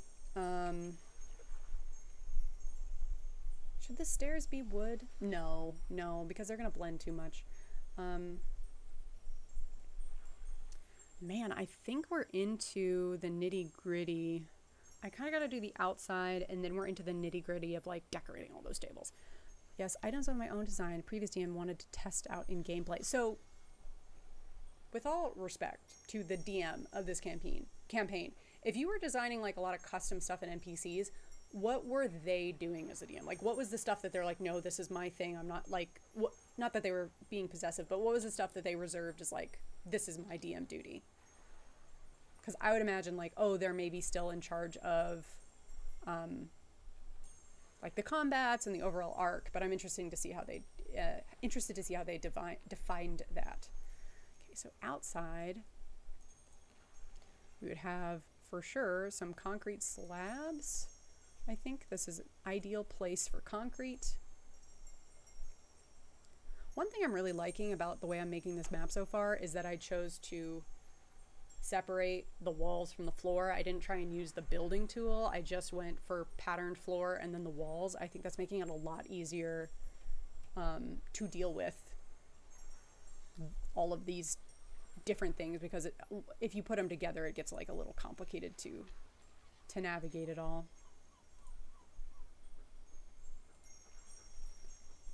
I like the idea. Maybe this is like the walkway along the side of the building.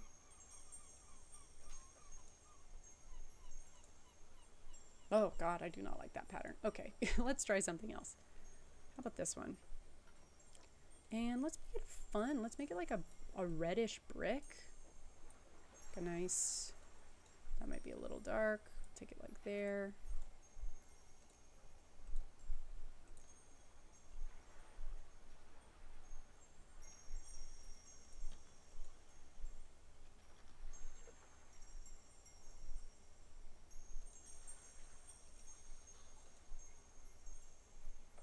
I also still don't like that. Oh my goodness. I'm going to have to figure something out here.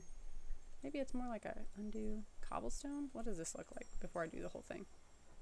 Oh, well, it'd have to help if I took that outline out. I mean, that looks a little bit better. Maybe I just have to go. I want this brick. I want this nice brick and cobblestone. Let's try it. Let's try it with that. Maybe I take it a little bit more.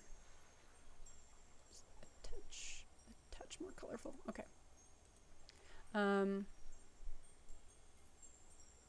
Non-magical greatsword, blah, blah, blah. That makes sense. They kind of like, yeah. All the other things they controlled. Was it, I don't remember if oh no, I already asked that. I asked why you decided to go, and play. Ooh, that looks nice. Okay, that's a nice entryway. And then we'll have that kind of extending out from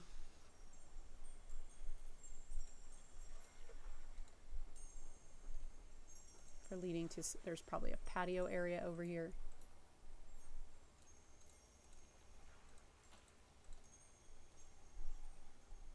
And then I'm going to add, I kind of want, I'm going to undo, I know I just did all of that, but I'm going to undo it, redo it, and I want to do it with the outline because I think it does look nice.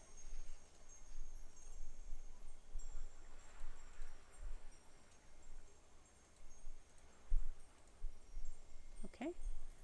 Same thing over here.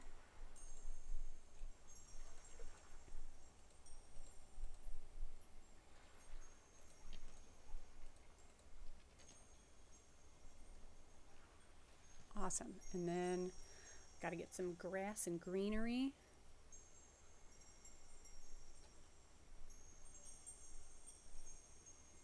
Bonus action after a hit to inject the blood into the target. Oh my gosh. Non-magical necrotic damage. Huh.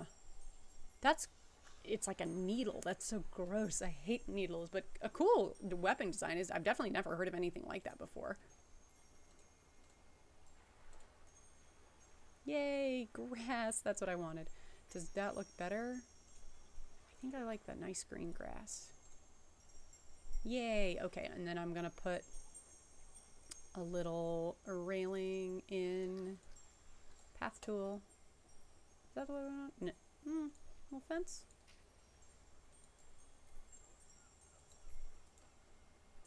Come on. Okay. Let's make it maybe size 2. And we'll put it over. Doesn't block light. That's fine. Oh, it's going underneath. Maybe we have to put it on layer 2. Okay, there we go.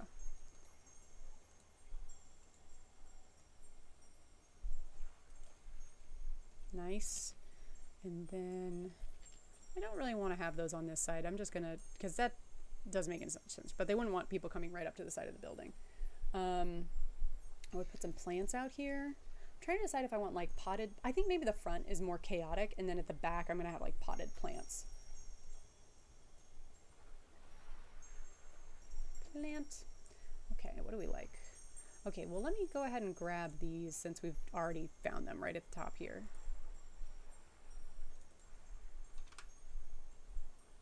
And let's make them pretty flowers. What color we don't have pink in here, really? Let's make it like a bright pink flower.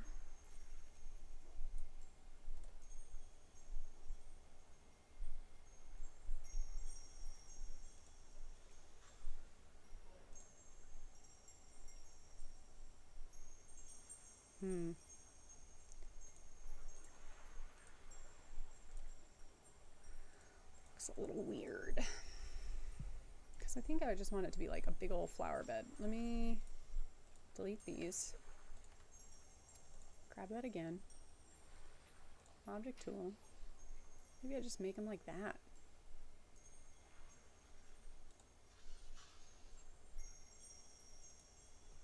The fly just landed right on my headphones. These flies are killing me. Yeah, that looks nice. Just flipping them around every once in a while for a little variety. Oh, oh no, this side is slightly farther apart. I've made a horrible mistake. What if I grab the smaller one? Does that work if I grab this guy?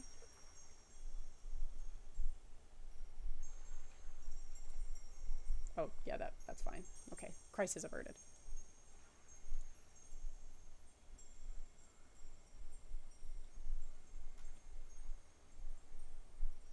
Why is that one not laying out? My goodness, thought this would be the easy one to do. Nice. Little flower boxes, that's cute. Up here, we're not going to do flower boxes. We're going to do like a foliage. Just like a nice, like, brambly.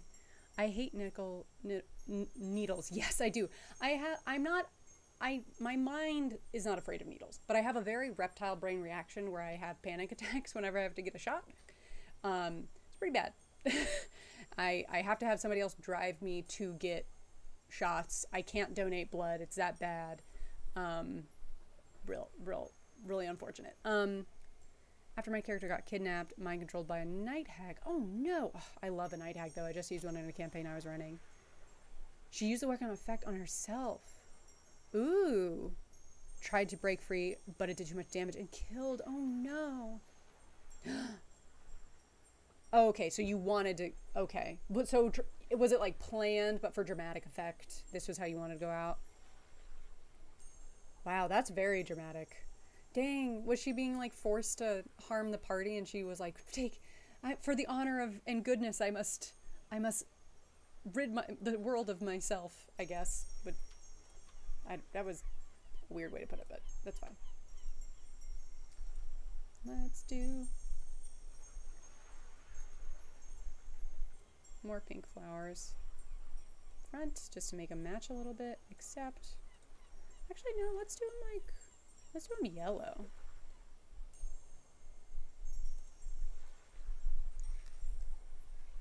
And then, okay, this is layer 2 at this point. I just want to get a little bit of a plan in my brain. So we're gonna have these bushes. Make those a little bit bigger.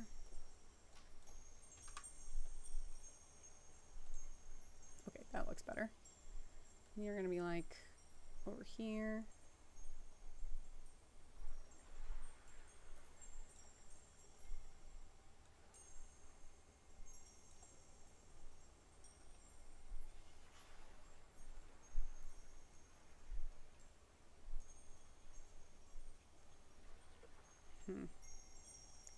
Do I fill the whole area?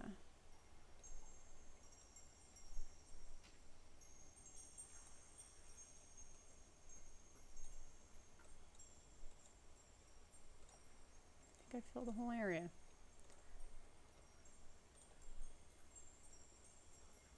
And then I want to put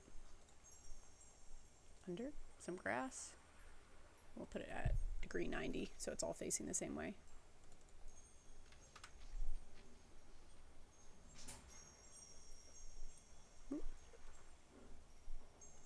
Degree 0 so it's all facing the same way. That 90 did not look great.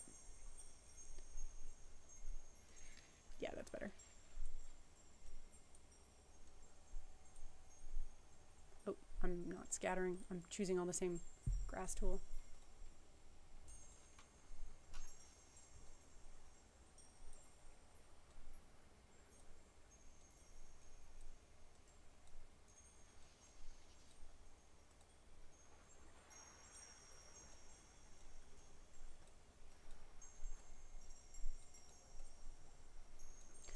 Shouldn't have shadows on them because they're so close to the ground. Grass wouldn't have a shadow, not visibly anyway, so I'll turn that shadow off. Then do that again. Luckily it's easy with the scatter tool to redo it.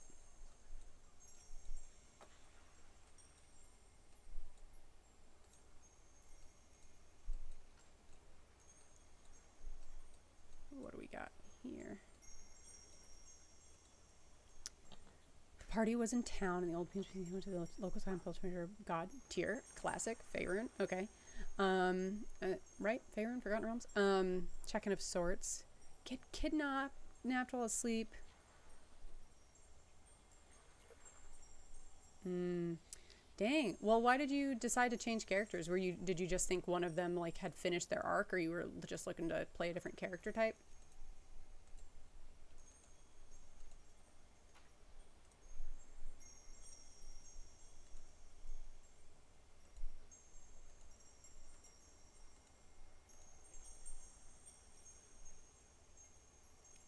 half-elf cleric and drow fighter.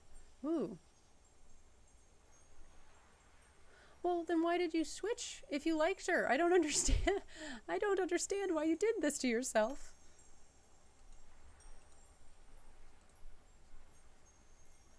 Let's put some of these ferns in. I love a fern. Over.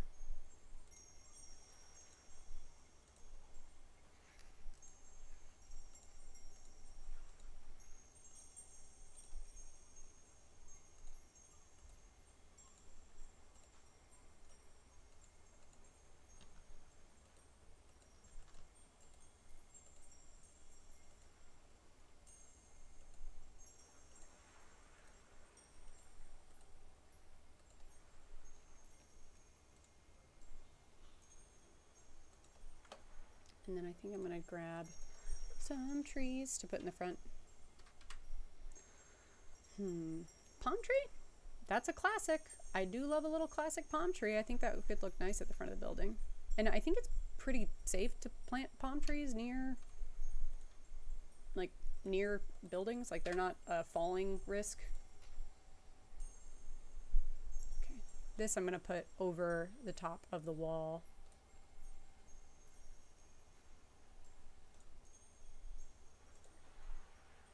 That's kind of big, but that's okay. We'll do one really big one. Oh, these should have shadow on. Shadow.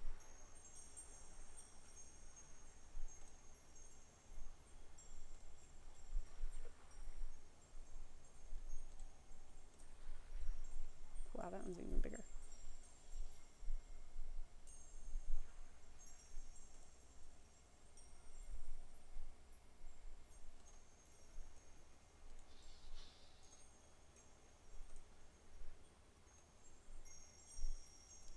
Like just like that. That looks cute. Okay, let me get rid of those two because they're not needed.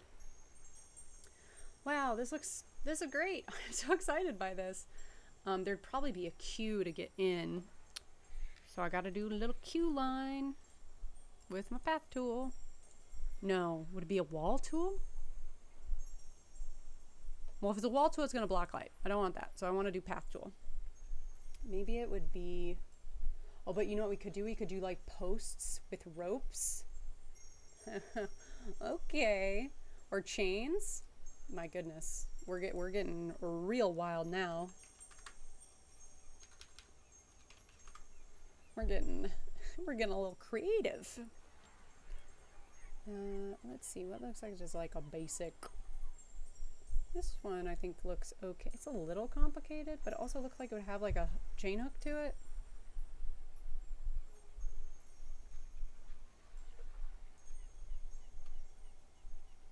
Zoom in a little bit. It's from a sweet and caring. Flicker the cleric was from a sweet and caring, but slightly sadistic. Uh-oh. Oh, against the undead. Was form one body but two character sheets. The two. I've heard a couple people talk about trying to do a concept like that. I have never seen anyone actually try the like split personality concept. Not because for any like particular reason, I just haven't seen anyone actually try it. Okay, I feel like to make the row, I'd have to like it enter. They would enter here, and then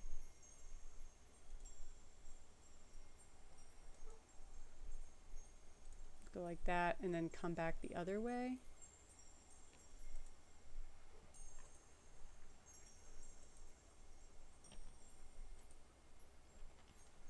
Nothing quite like a queue at a ComicCon. Okay. And then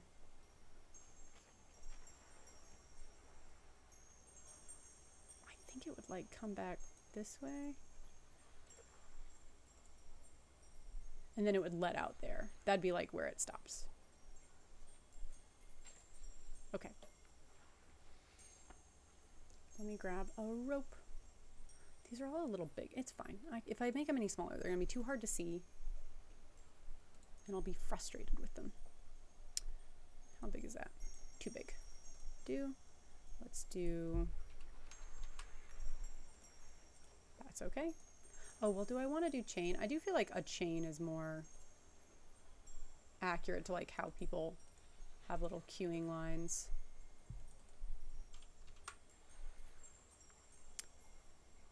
Tabaxi Rogue Ranger, super specialized in stealth. Plus 23, that's wild. I mean, I feel like rogues start getting that way because of expertise. They just can get really, really nuts. Okay, so you'd enter here.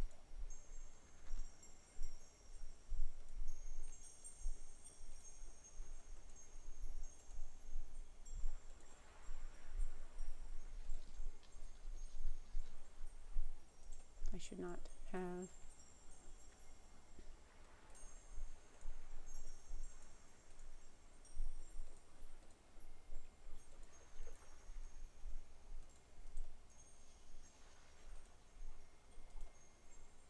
That looks like a queue line.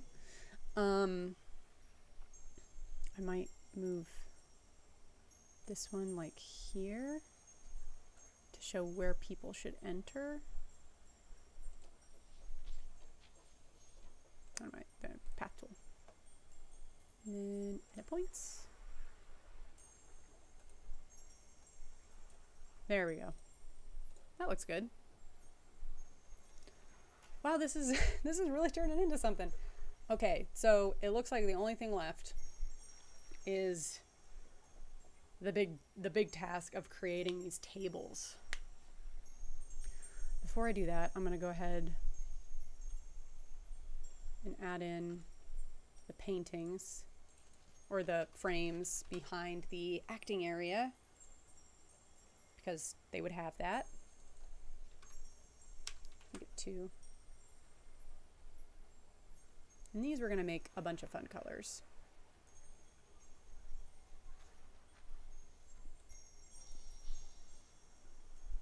To symbolize the different, like, because it's colored to their thing. You know, whatever their branded look is, what the fans want.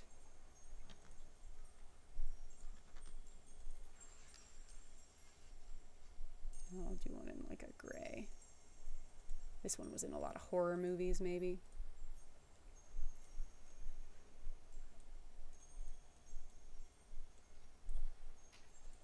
Like a Vampirella down there. Cool. Okay, I will also go ahead and grab some more of my handy dandy chairs. Recently after having a tracking request done for a while now, having a tamed PC rock, then oh my gosh. So you were kind of like playing them together and then decided on which one you wanted to keep. I see.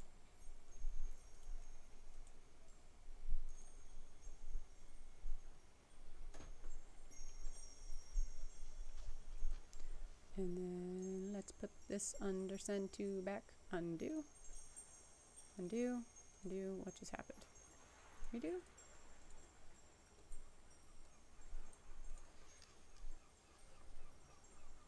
Front.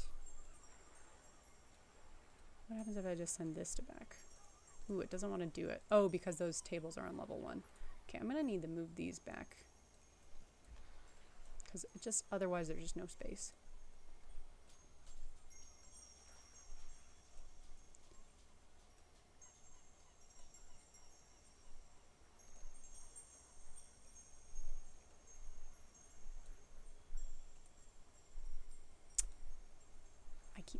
Keep doing that. Keep thinking that something different is going to happen.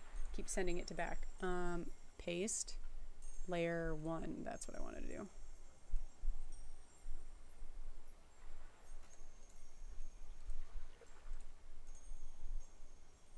That is a very complicated process. There's got to be a quicker series of like cut and paste to get that job done. Oh, I figured it out. Layer 1.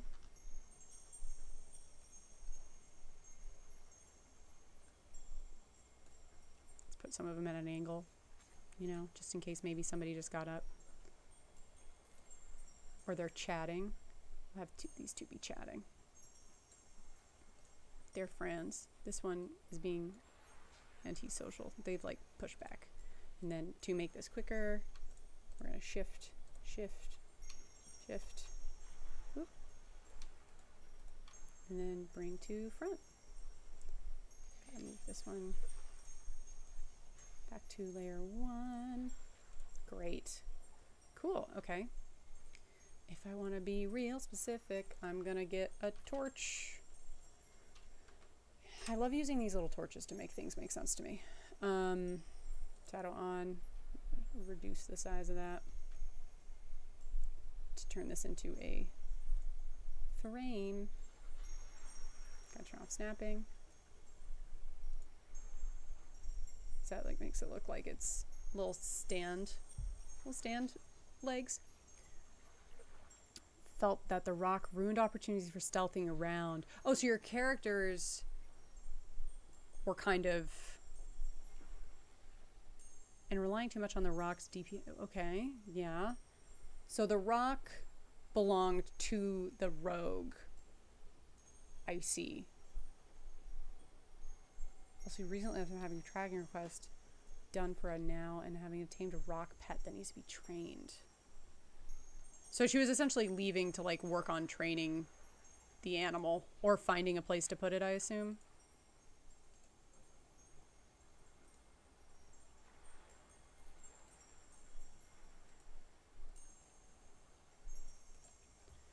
Okay. So now I gotta start working on these tables. So I think one thing I'm gonna, forgot to add these little guys right here. I'm definitely gonna copy and paste these guys.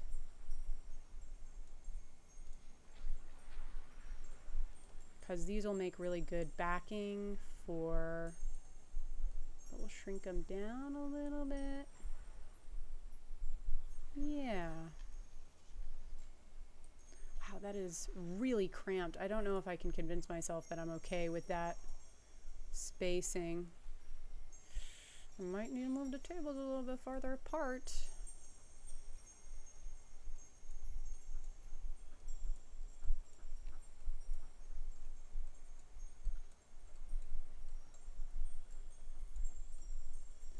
I mean, that's pretty efficient so far. Oh. And then we'll copy and paste. Copy, paste.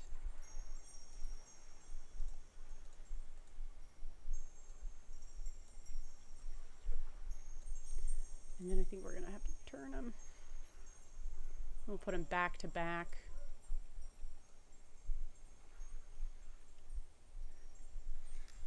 Yep, that makes sense. Prelude. A Heron, nice. Kensai Monk, ooh, that's a good combination. Glassburn Merchant often sells trading items such as glass vials. 15 kids! Well, yeah, rabbit, that makes sense. That's fun. Okay. These guys are gonna go back to back.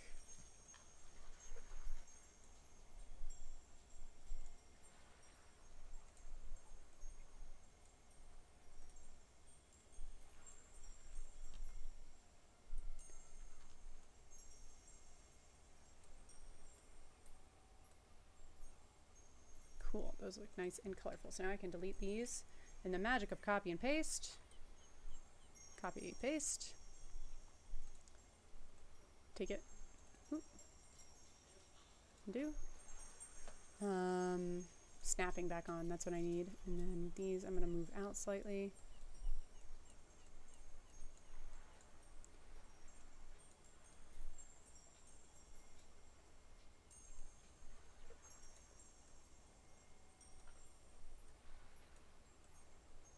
Just flop them around a little bit so that they're not exactly the same placements as the other row. Turn that one.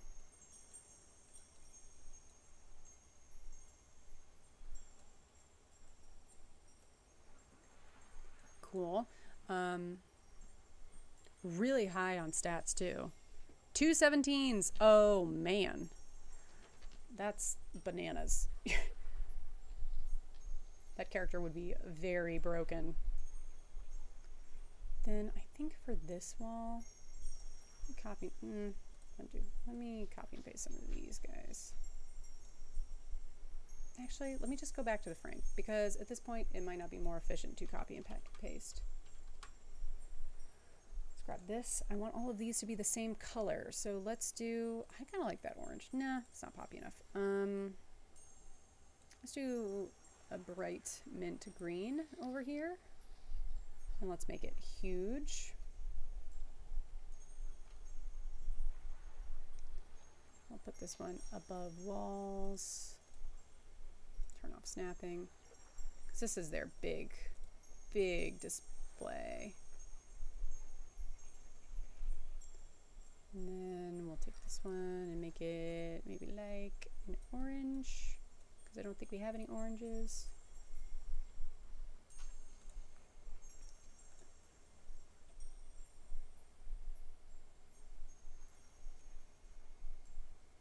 Ooh, that's cool. And that's a nice way to make like it look like a little booth. Let's match that color and do the same thing. Then over here, they've got just the big one. Or maybe they also have like a, let me do like a, they could have a shelf. That would be fun. Let's do this one just white, or like this really weird off pink color. And then this one will do dark blue. Oop, that is not dark blue at all.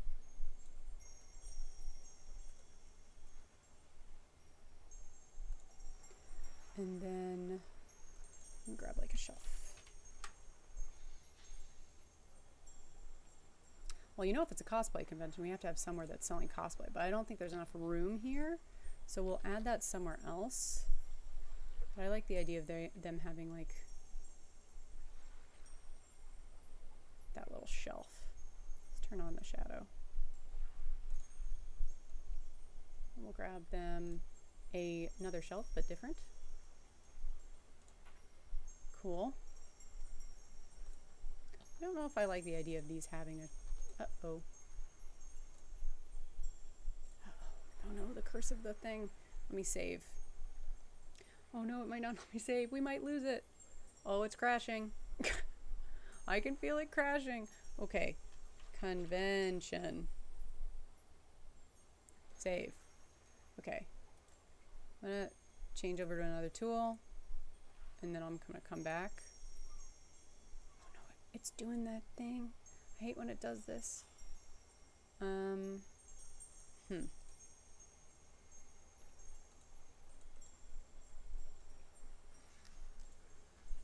Why are you doing this? Go away. Maybe if I select an object again, it'll be okay.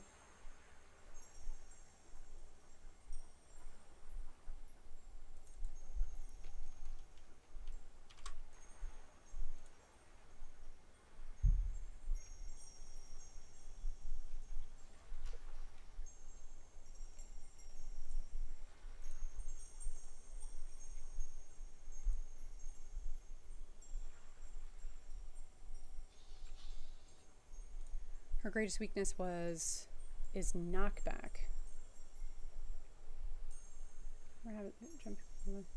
Neutral strength. Having weakness to knock back only makes sense as a weakness. I don't know what knockback is. So you're gonna have to explain that one to me. Okay, so that's just gonna float there for some reason. It's fine, we'll adjust. Okay. How are we gonna do? We have a decent amount of time left. We're okay. We just need to do the tables. Well, let's go ahead and let's start grabbing some paper, because these guys are gonna have paper on their tables, and we'll just throw some of that down. Some paper and scrolls.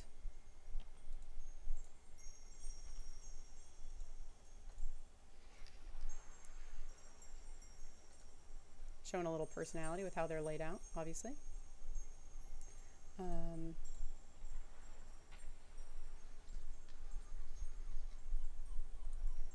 then scroll.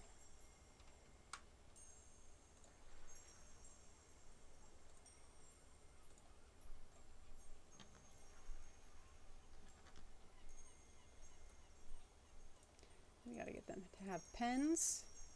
This guy also have one of these. Ah, okay. So you can get like pushed backwards. Quill. Pen? Ink? Oh my goodness, where are they? Oh, is it because I'm under the plant tag? Oh. Ink. Pen. I feel like I'm doing an incantation. Where is it? Okay, there it is. Let's just give all of them black ink.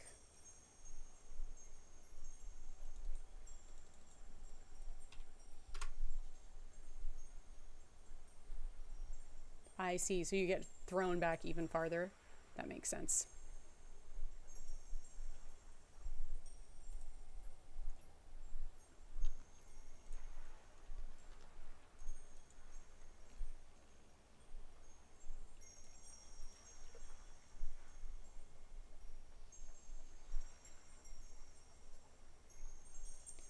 Okay, that looks pretty good. Now, you gotta have stuff on the tables. This is where it's gonna get a little bit... I think what I'm gonna do is I'm gonna build a couple tables and then I'm gonna copy and paste the stuff on those tables onto other tables. So, let's build one that's got little scrolls and things piled up. And I don't know why they would have scrolls. Maybe these are like different art pieces they have. Got a couple here. Yeah. I don't want to make it too complicated because this could get really complicated. This person, yeah, I'll give them like a book. Let me look what else we can have. Crafts and trades. Let's see what we got in here.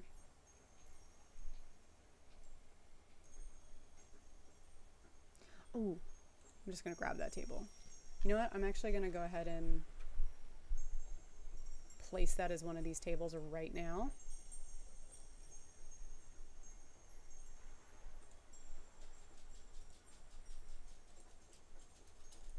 Uh-oh.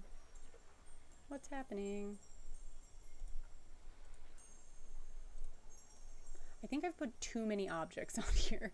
It's not happy with me.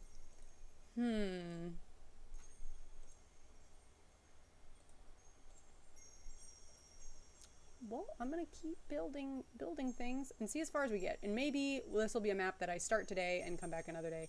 I like the idea this person maybe sells little tiny like maps and globes and stuff. They got like a big one. Got a bunch of little guys.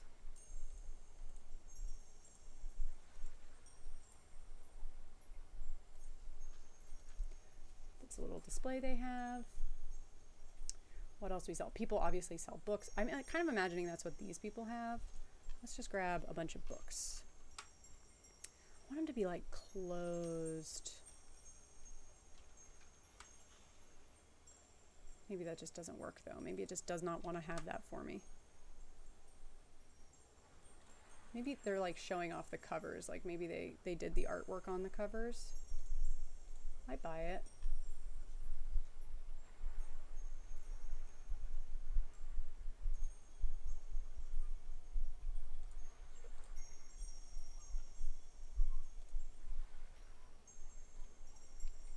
And then what else can we do? Scrolling through. Actually, this isn't taking too long to make all of these, but I'll just make like a good selection of them before I get into it. Oh, maybe this person makes little figurines. Oh, you know they have a whole statue tab. That's what I should grab. This person's got a random little doll. I don't know. It doesn't have to make perfect sense. This is about setting a mood. The idea of maybe this person makes little figurines of like little death figurines. It's pretty specific, honestly, now. Well, I do like the idea of there being like a skeleton like they make little weird things. Do you like balloons? Does this person know me? I also don't like balloons. Why do you know this? This person's gonna make instruments. I don't like balloons because when I was little, I decided that they were scary for some reason. And I just like, again, I get it. They're not a scary thing. But for some reason, my brain has decided that it doesn't like them. And that's just kind of the world I live in. I like the idea of this one. Little statuettes.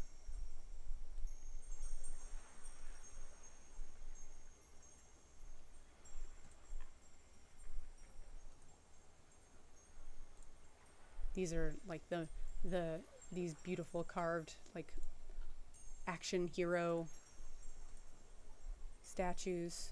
Kind of huge, but it's fine.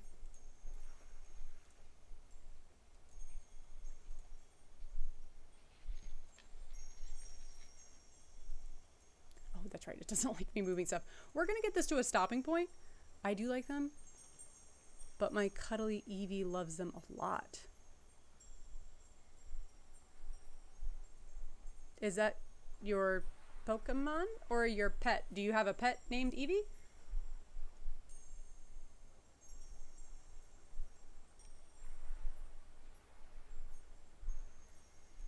Let's see what we have that we can use. Honestly, I think what I'm going to do, since it's being kind of scary and it seems like it's going to shut down, what I'm going to do is I'm going to get these generally in place for this section. And then I'm not going to worry about doing all the tables, and I'm going to move on to like the final looks and lighting. And when I come back to maybe when I finish this map, I'll do that off screen. But I'm just really worried it's going to crash, and I think it needs some time to be shut down. So I'll do this full section decorated, but then give it a break. Let's go ahead and grab some other stuff. An Eevee plushie. Oh, that's cute. I love a good Pokemon plushie. This person sells candles. There's always a little candle salesman. They got like a little chandelier. Probably like handcrafted beautiful candles. Maybe they're scented for different D&D settings. Maybe they have some like big ones. Like a couple big chunker, like huge gallon candles. Nice. And then what do I want this last person to sell? Maybe they sell books too. I'm gonna put some more of this shape stuff. Oop.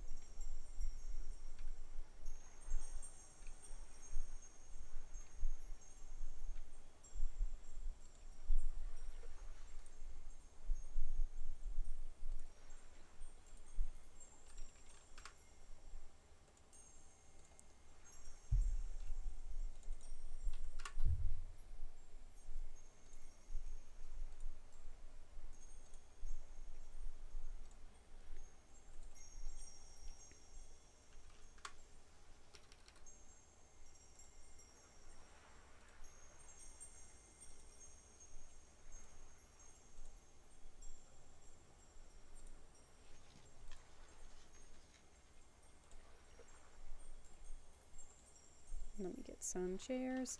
These are not the good chairs. They're just the basic chairs. Because that's what you get when you're working. Put these at, oh, they're a little, I don't like the scale being that much different, but I don't know how to fix that otherwise. I'll just put them at a 0.5 underneath. I'll put them on layer 1. Shadow on.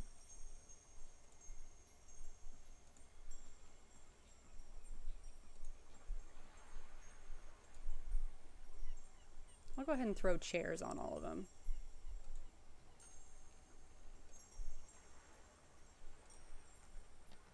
But I just don't have time to decorate all of these tables and get the map done. So we'll get the map as done as we can without the tables being decorated, and then we'll add on the lighting so it looks good.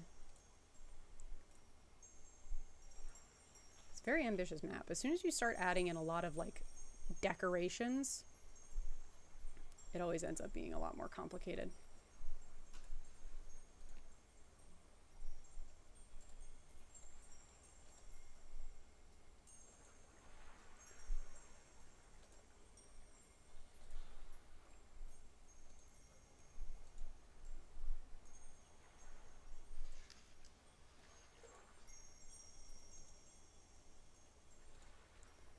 Okay.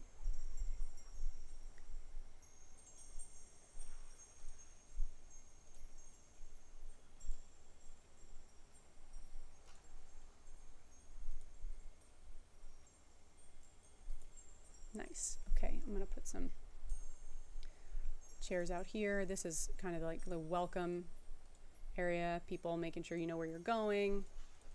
We'll put some paper. Layer 3. Shadow off. 0.6 scale, so it's a little bit smaller.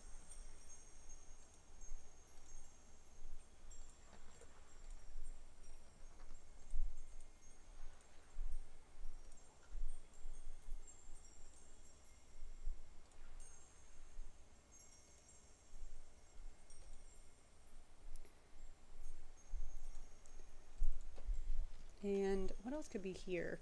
I guess some scrolls or some, let's get those books. Scale 1.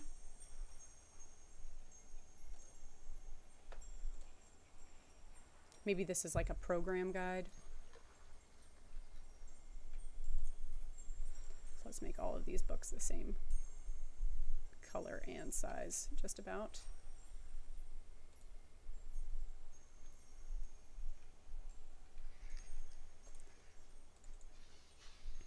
Trying to think, I guess what else would I have here? Oh, I like the idea of there being some letters maybe for if you have like certain information.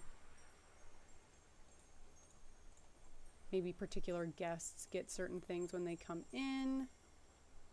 Is there anything else I can add on here that makes sense? Not off the top of my head. I mean, I'm okay with that, I think. Just being what's there. There would, of course, be other things there as well. Or in a real world, there could be other things there. That thing, I don't know. Ooh. Here, wait, I can hide it. Dang, it doesn't want to.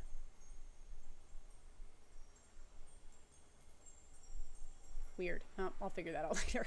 Do not have the ability to figure that out. Oh, I can't do... I'm not going to mess with those little backings because I kind of want to get onto these. It won't let me remove those two pieces though. You know what? I'm going to say that because it's starting to get a little fussy, I'm not going to try and complete these corner areas. That's something I'll do on the final map, but for the sake of this and my computer not crashing, I'm not going to try and add more stuff to this. But let's go ahead and... Ooh, wow, that does look really nice. Even though there's stuff missing. I can't help it. I'm going to keep doing my... I'm going to add on my frames. Let me just do some shelf. This guy's got a big long shelf behind him.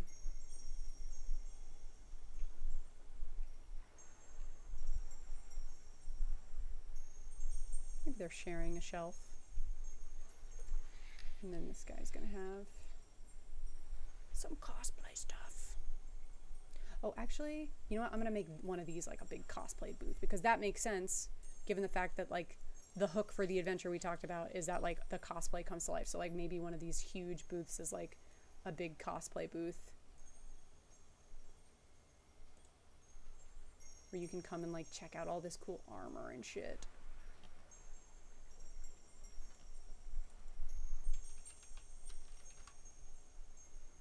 For some reason it does not want to show me everything. Probably because it's overloaded. You can see my computer is not handling all this well. Good moment to save. What do we got? What do we got? Where is it? Where is it?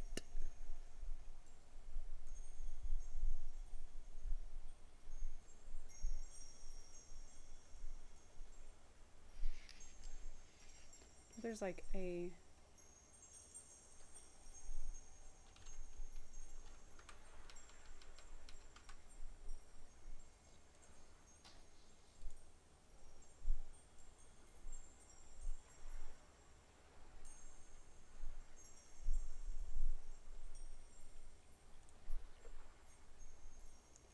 take a while because I can't use my hashtags to search, or not hashtags, I can't use my Thanks to search. There they are. I got a couple cool suits, armor.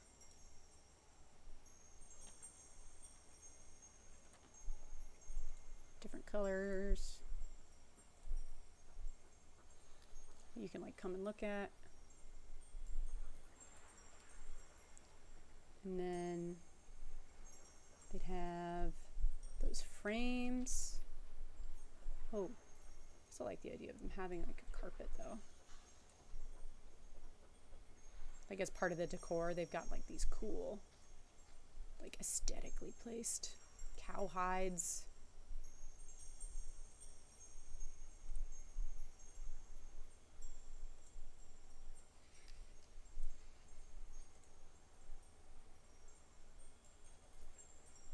Uh-oh. What did I do? There we go. And then we'll go ahead and create a frame. A couple of these. Over. These we're going to have a couple different ones because these are probably like photos or like little step and repeats where you can take a photo.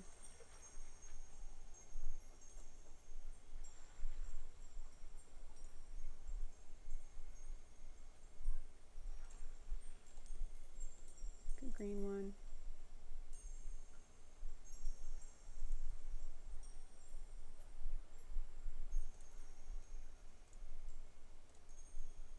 Oh, I can't shift them. I keep forgetting I can't shift things.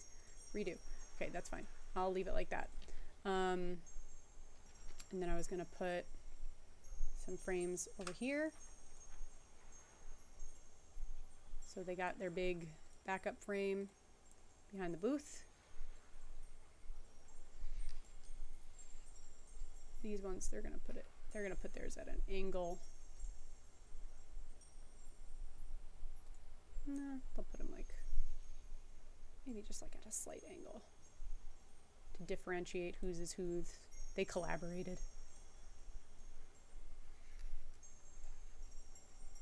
Cool. Let me just grab chairs again. A couple more of these. 0.75. Layer 1.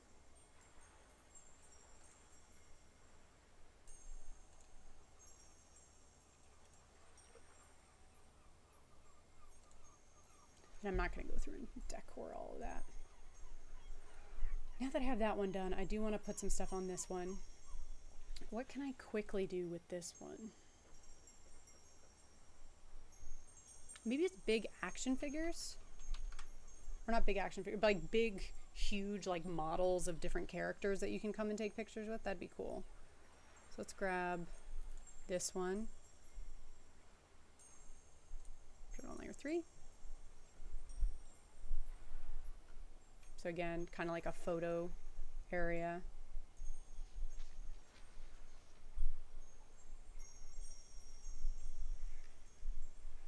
That one's standing like epically right there. And this one's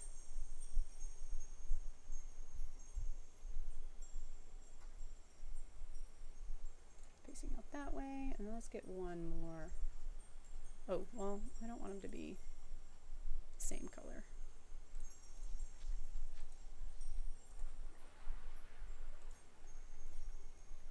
Grab one more. How about this weird fish? Make him green. Cool photo booth area. We'll get some frames to put in the background. Above walls, we'll make them more like a neutral blue.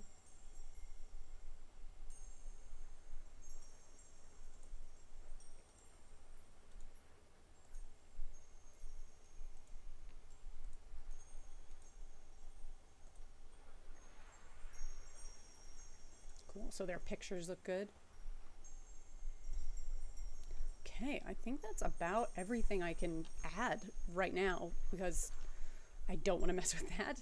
So let's start messing with my favorite part, the lighting. Okay, so we're going to take the lighting down a little bit. I mean, it would most likely be during the day, but I just want the light to be coming in from natural sources. Except, Okay, where can we have light sources? So we can definitely have light coming from this, because that is like a movie screen. Let's give it like a weird greenish light. They're showing something, they're doing a screening, and then they're gonna have a talk back with the actors and directors. Probably one here too. Take that range down. Nice. And then outside, there'd obviously be big sunlight, so let's put like a nice orangey light. Large range, lower the intensity.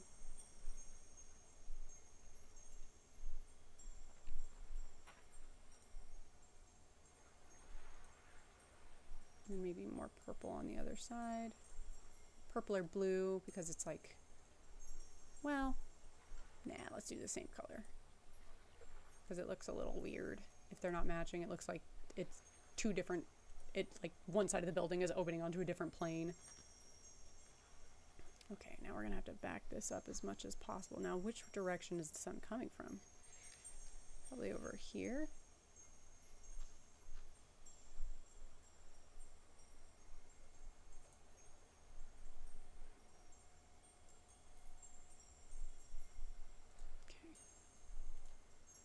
Will it let me select the lights? Nope. So that's what we're sticking with them being there. Okay. Let's go ahead and do our washes. Ooh, that makes it a lot trickier. Usually when I'm doing my lights, I adjust things quite a bit to make things adjust, just in case I put them in not quite the right place. So I have to be more careful. Okay.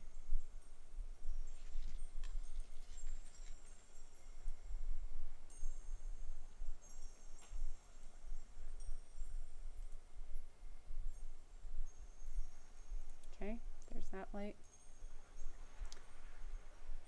Let's decrease the range on that.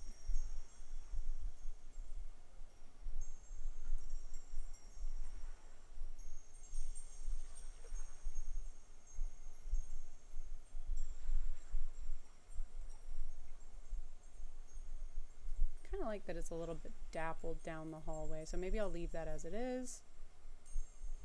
Lower that range, lower that intensity.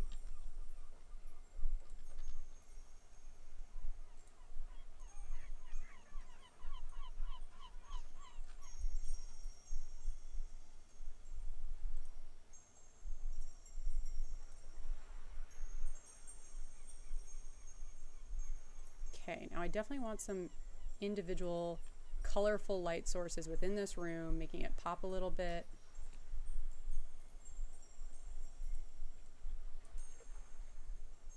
Way down on the range, even lower.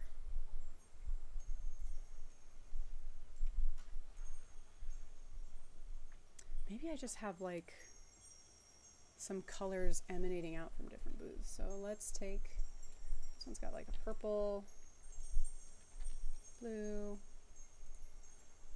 and teal.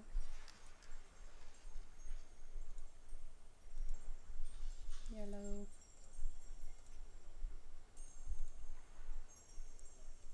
Green. I think I accidentally placed a light over there. That's fine. We'll do a little bit of a wash. As if this booth has maybe some neon lighting on display. I want to drop that intensity even more.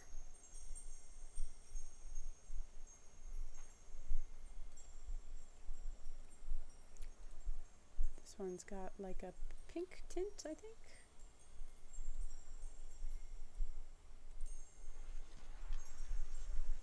And then I think there'd be some nice lighting over here because of photo zone. So maybe there's just like a light coming from each of the little pictures back here. Let's just put a couple other lights around, brighten the space up a little bit.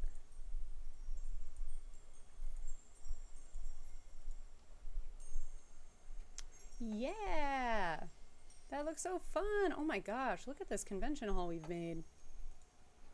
Oh my gosh. A lot of lights.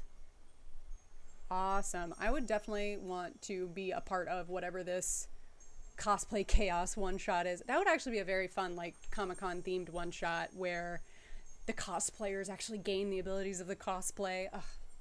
I feel like there'd be something really fun where, like, there'd be, like, rival factions, of course, and there would be, like, people who go evil. Maybe there's, like, a really really valuable thing up for auction at the convention, or like a really important person who's going to be there and they get like kidnapped, or the objects get stolen, or like the object is, people are trying to steal the object and you guys get brought in on it by whoever brought the object there, which would be really fun because like your players could play act at being like starstruck by whoever the person recruiting them is. That'd be pretty cute. I think 10 for 10 would try this one shot. I would love to know what kind of characters you think you'd play.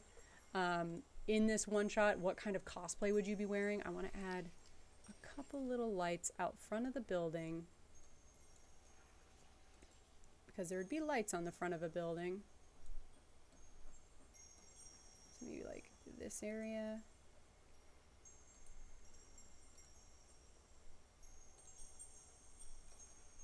Yeah, okay. Yeah, what would you be cosplaying as? What would you turn into? What would your abilities be? Man, that just seems like a good time. But regardless of whatever player you might be in your possible convention one-shots or otherwise, I hope you had a great time with us tonight on Map Maven, and I hope if you're going to be at Comic-Con or another convention that I'm at, please do reach out to me. I would love to see you, whether you're not, you know, just it's fun to meet people.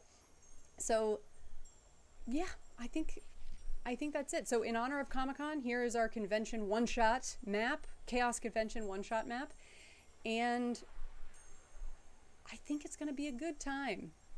I will be back next week with a Map Maven after the chaos settles down after San Diego, and I look forward to seeing you all there. Until then, please do subscribe to our channels. You can find us on YouTube. You can find us as a podcast, not this, but you can find our other game. We have a Curse of Strahd campaign that runs on Mondays at 7:30 p.m. That goes up as a YouTube video. That's also live. That's also a podcast. So feel free to check that out as well. I'll be there. I'm a player character in that one. So I hope to see you then. If not, I'll see you at the next Map Maven next Tuesday at 7 p.m. Until then, please bring a map so you don't get lost. Bye, everyone. Have a good rest of your night.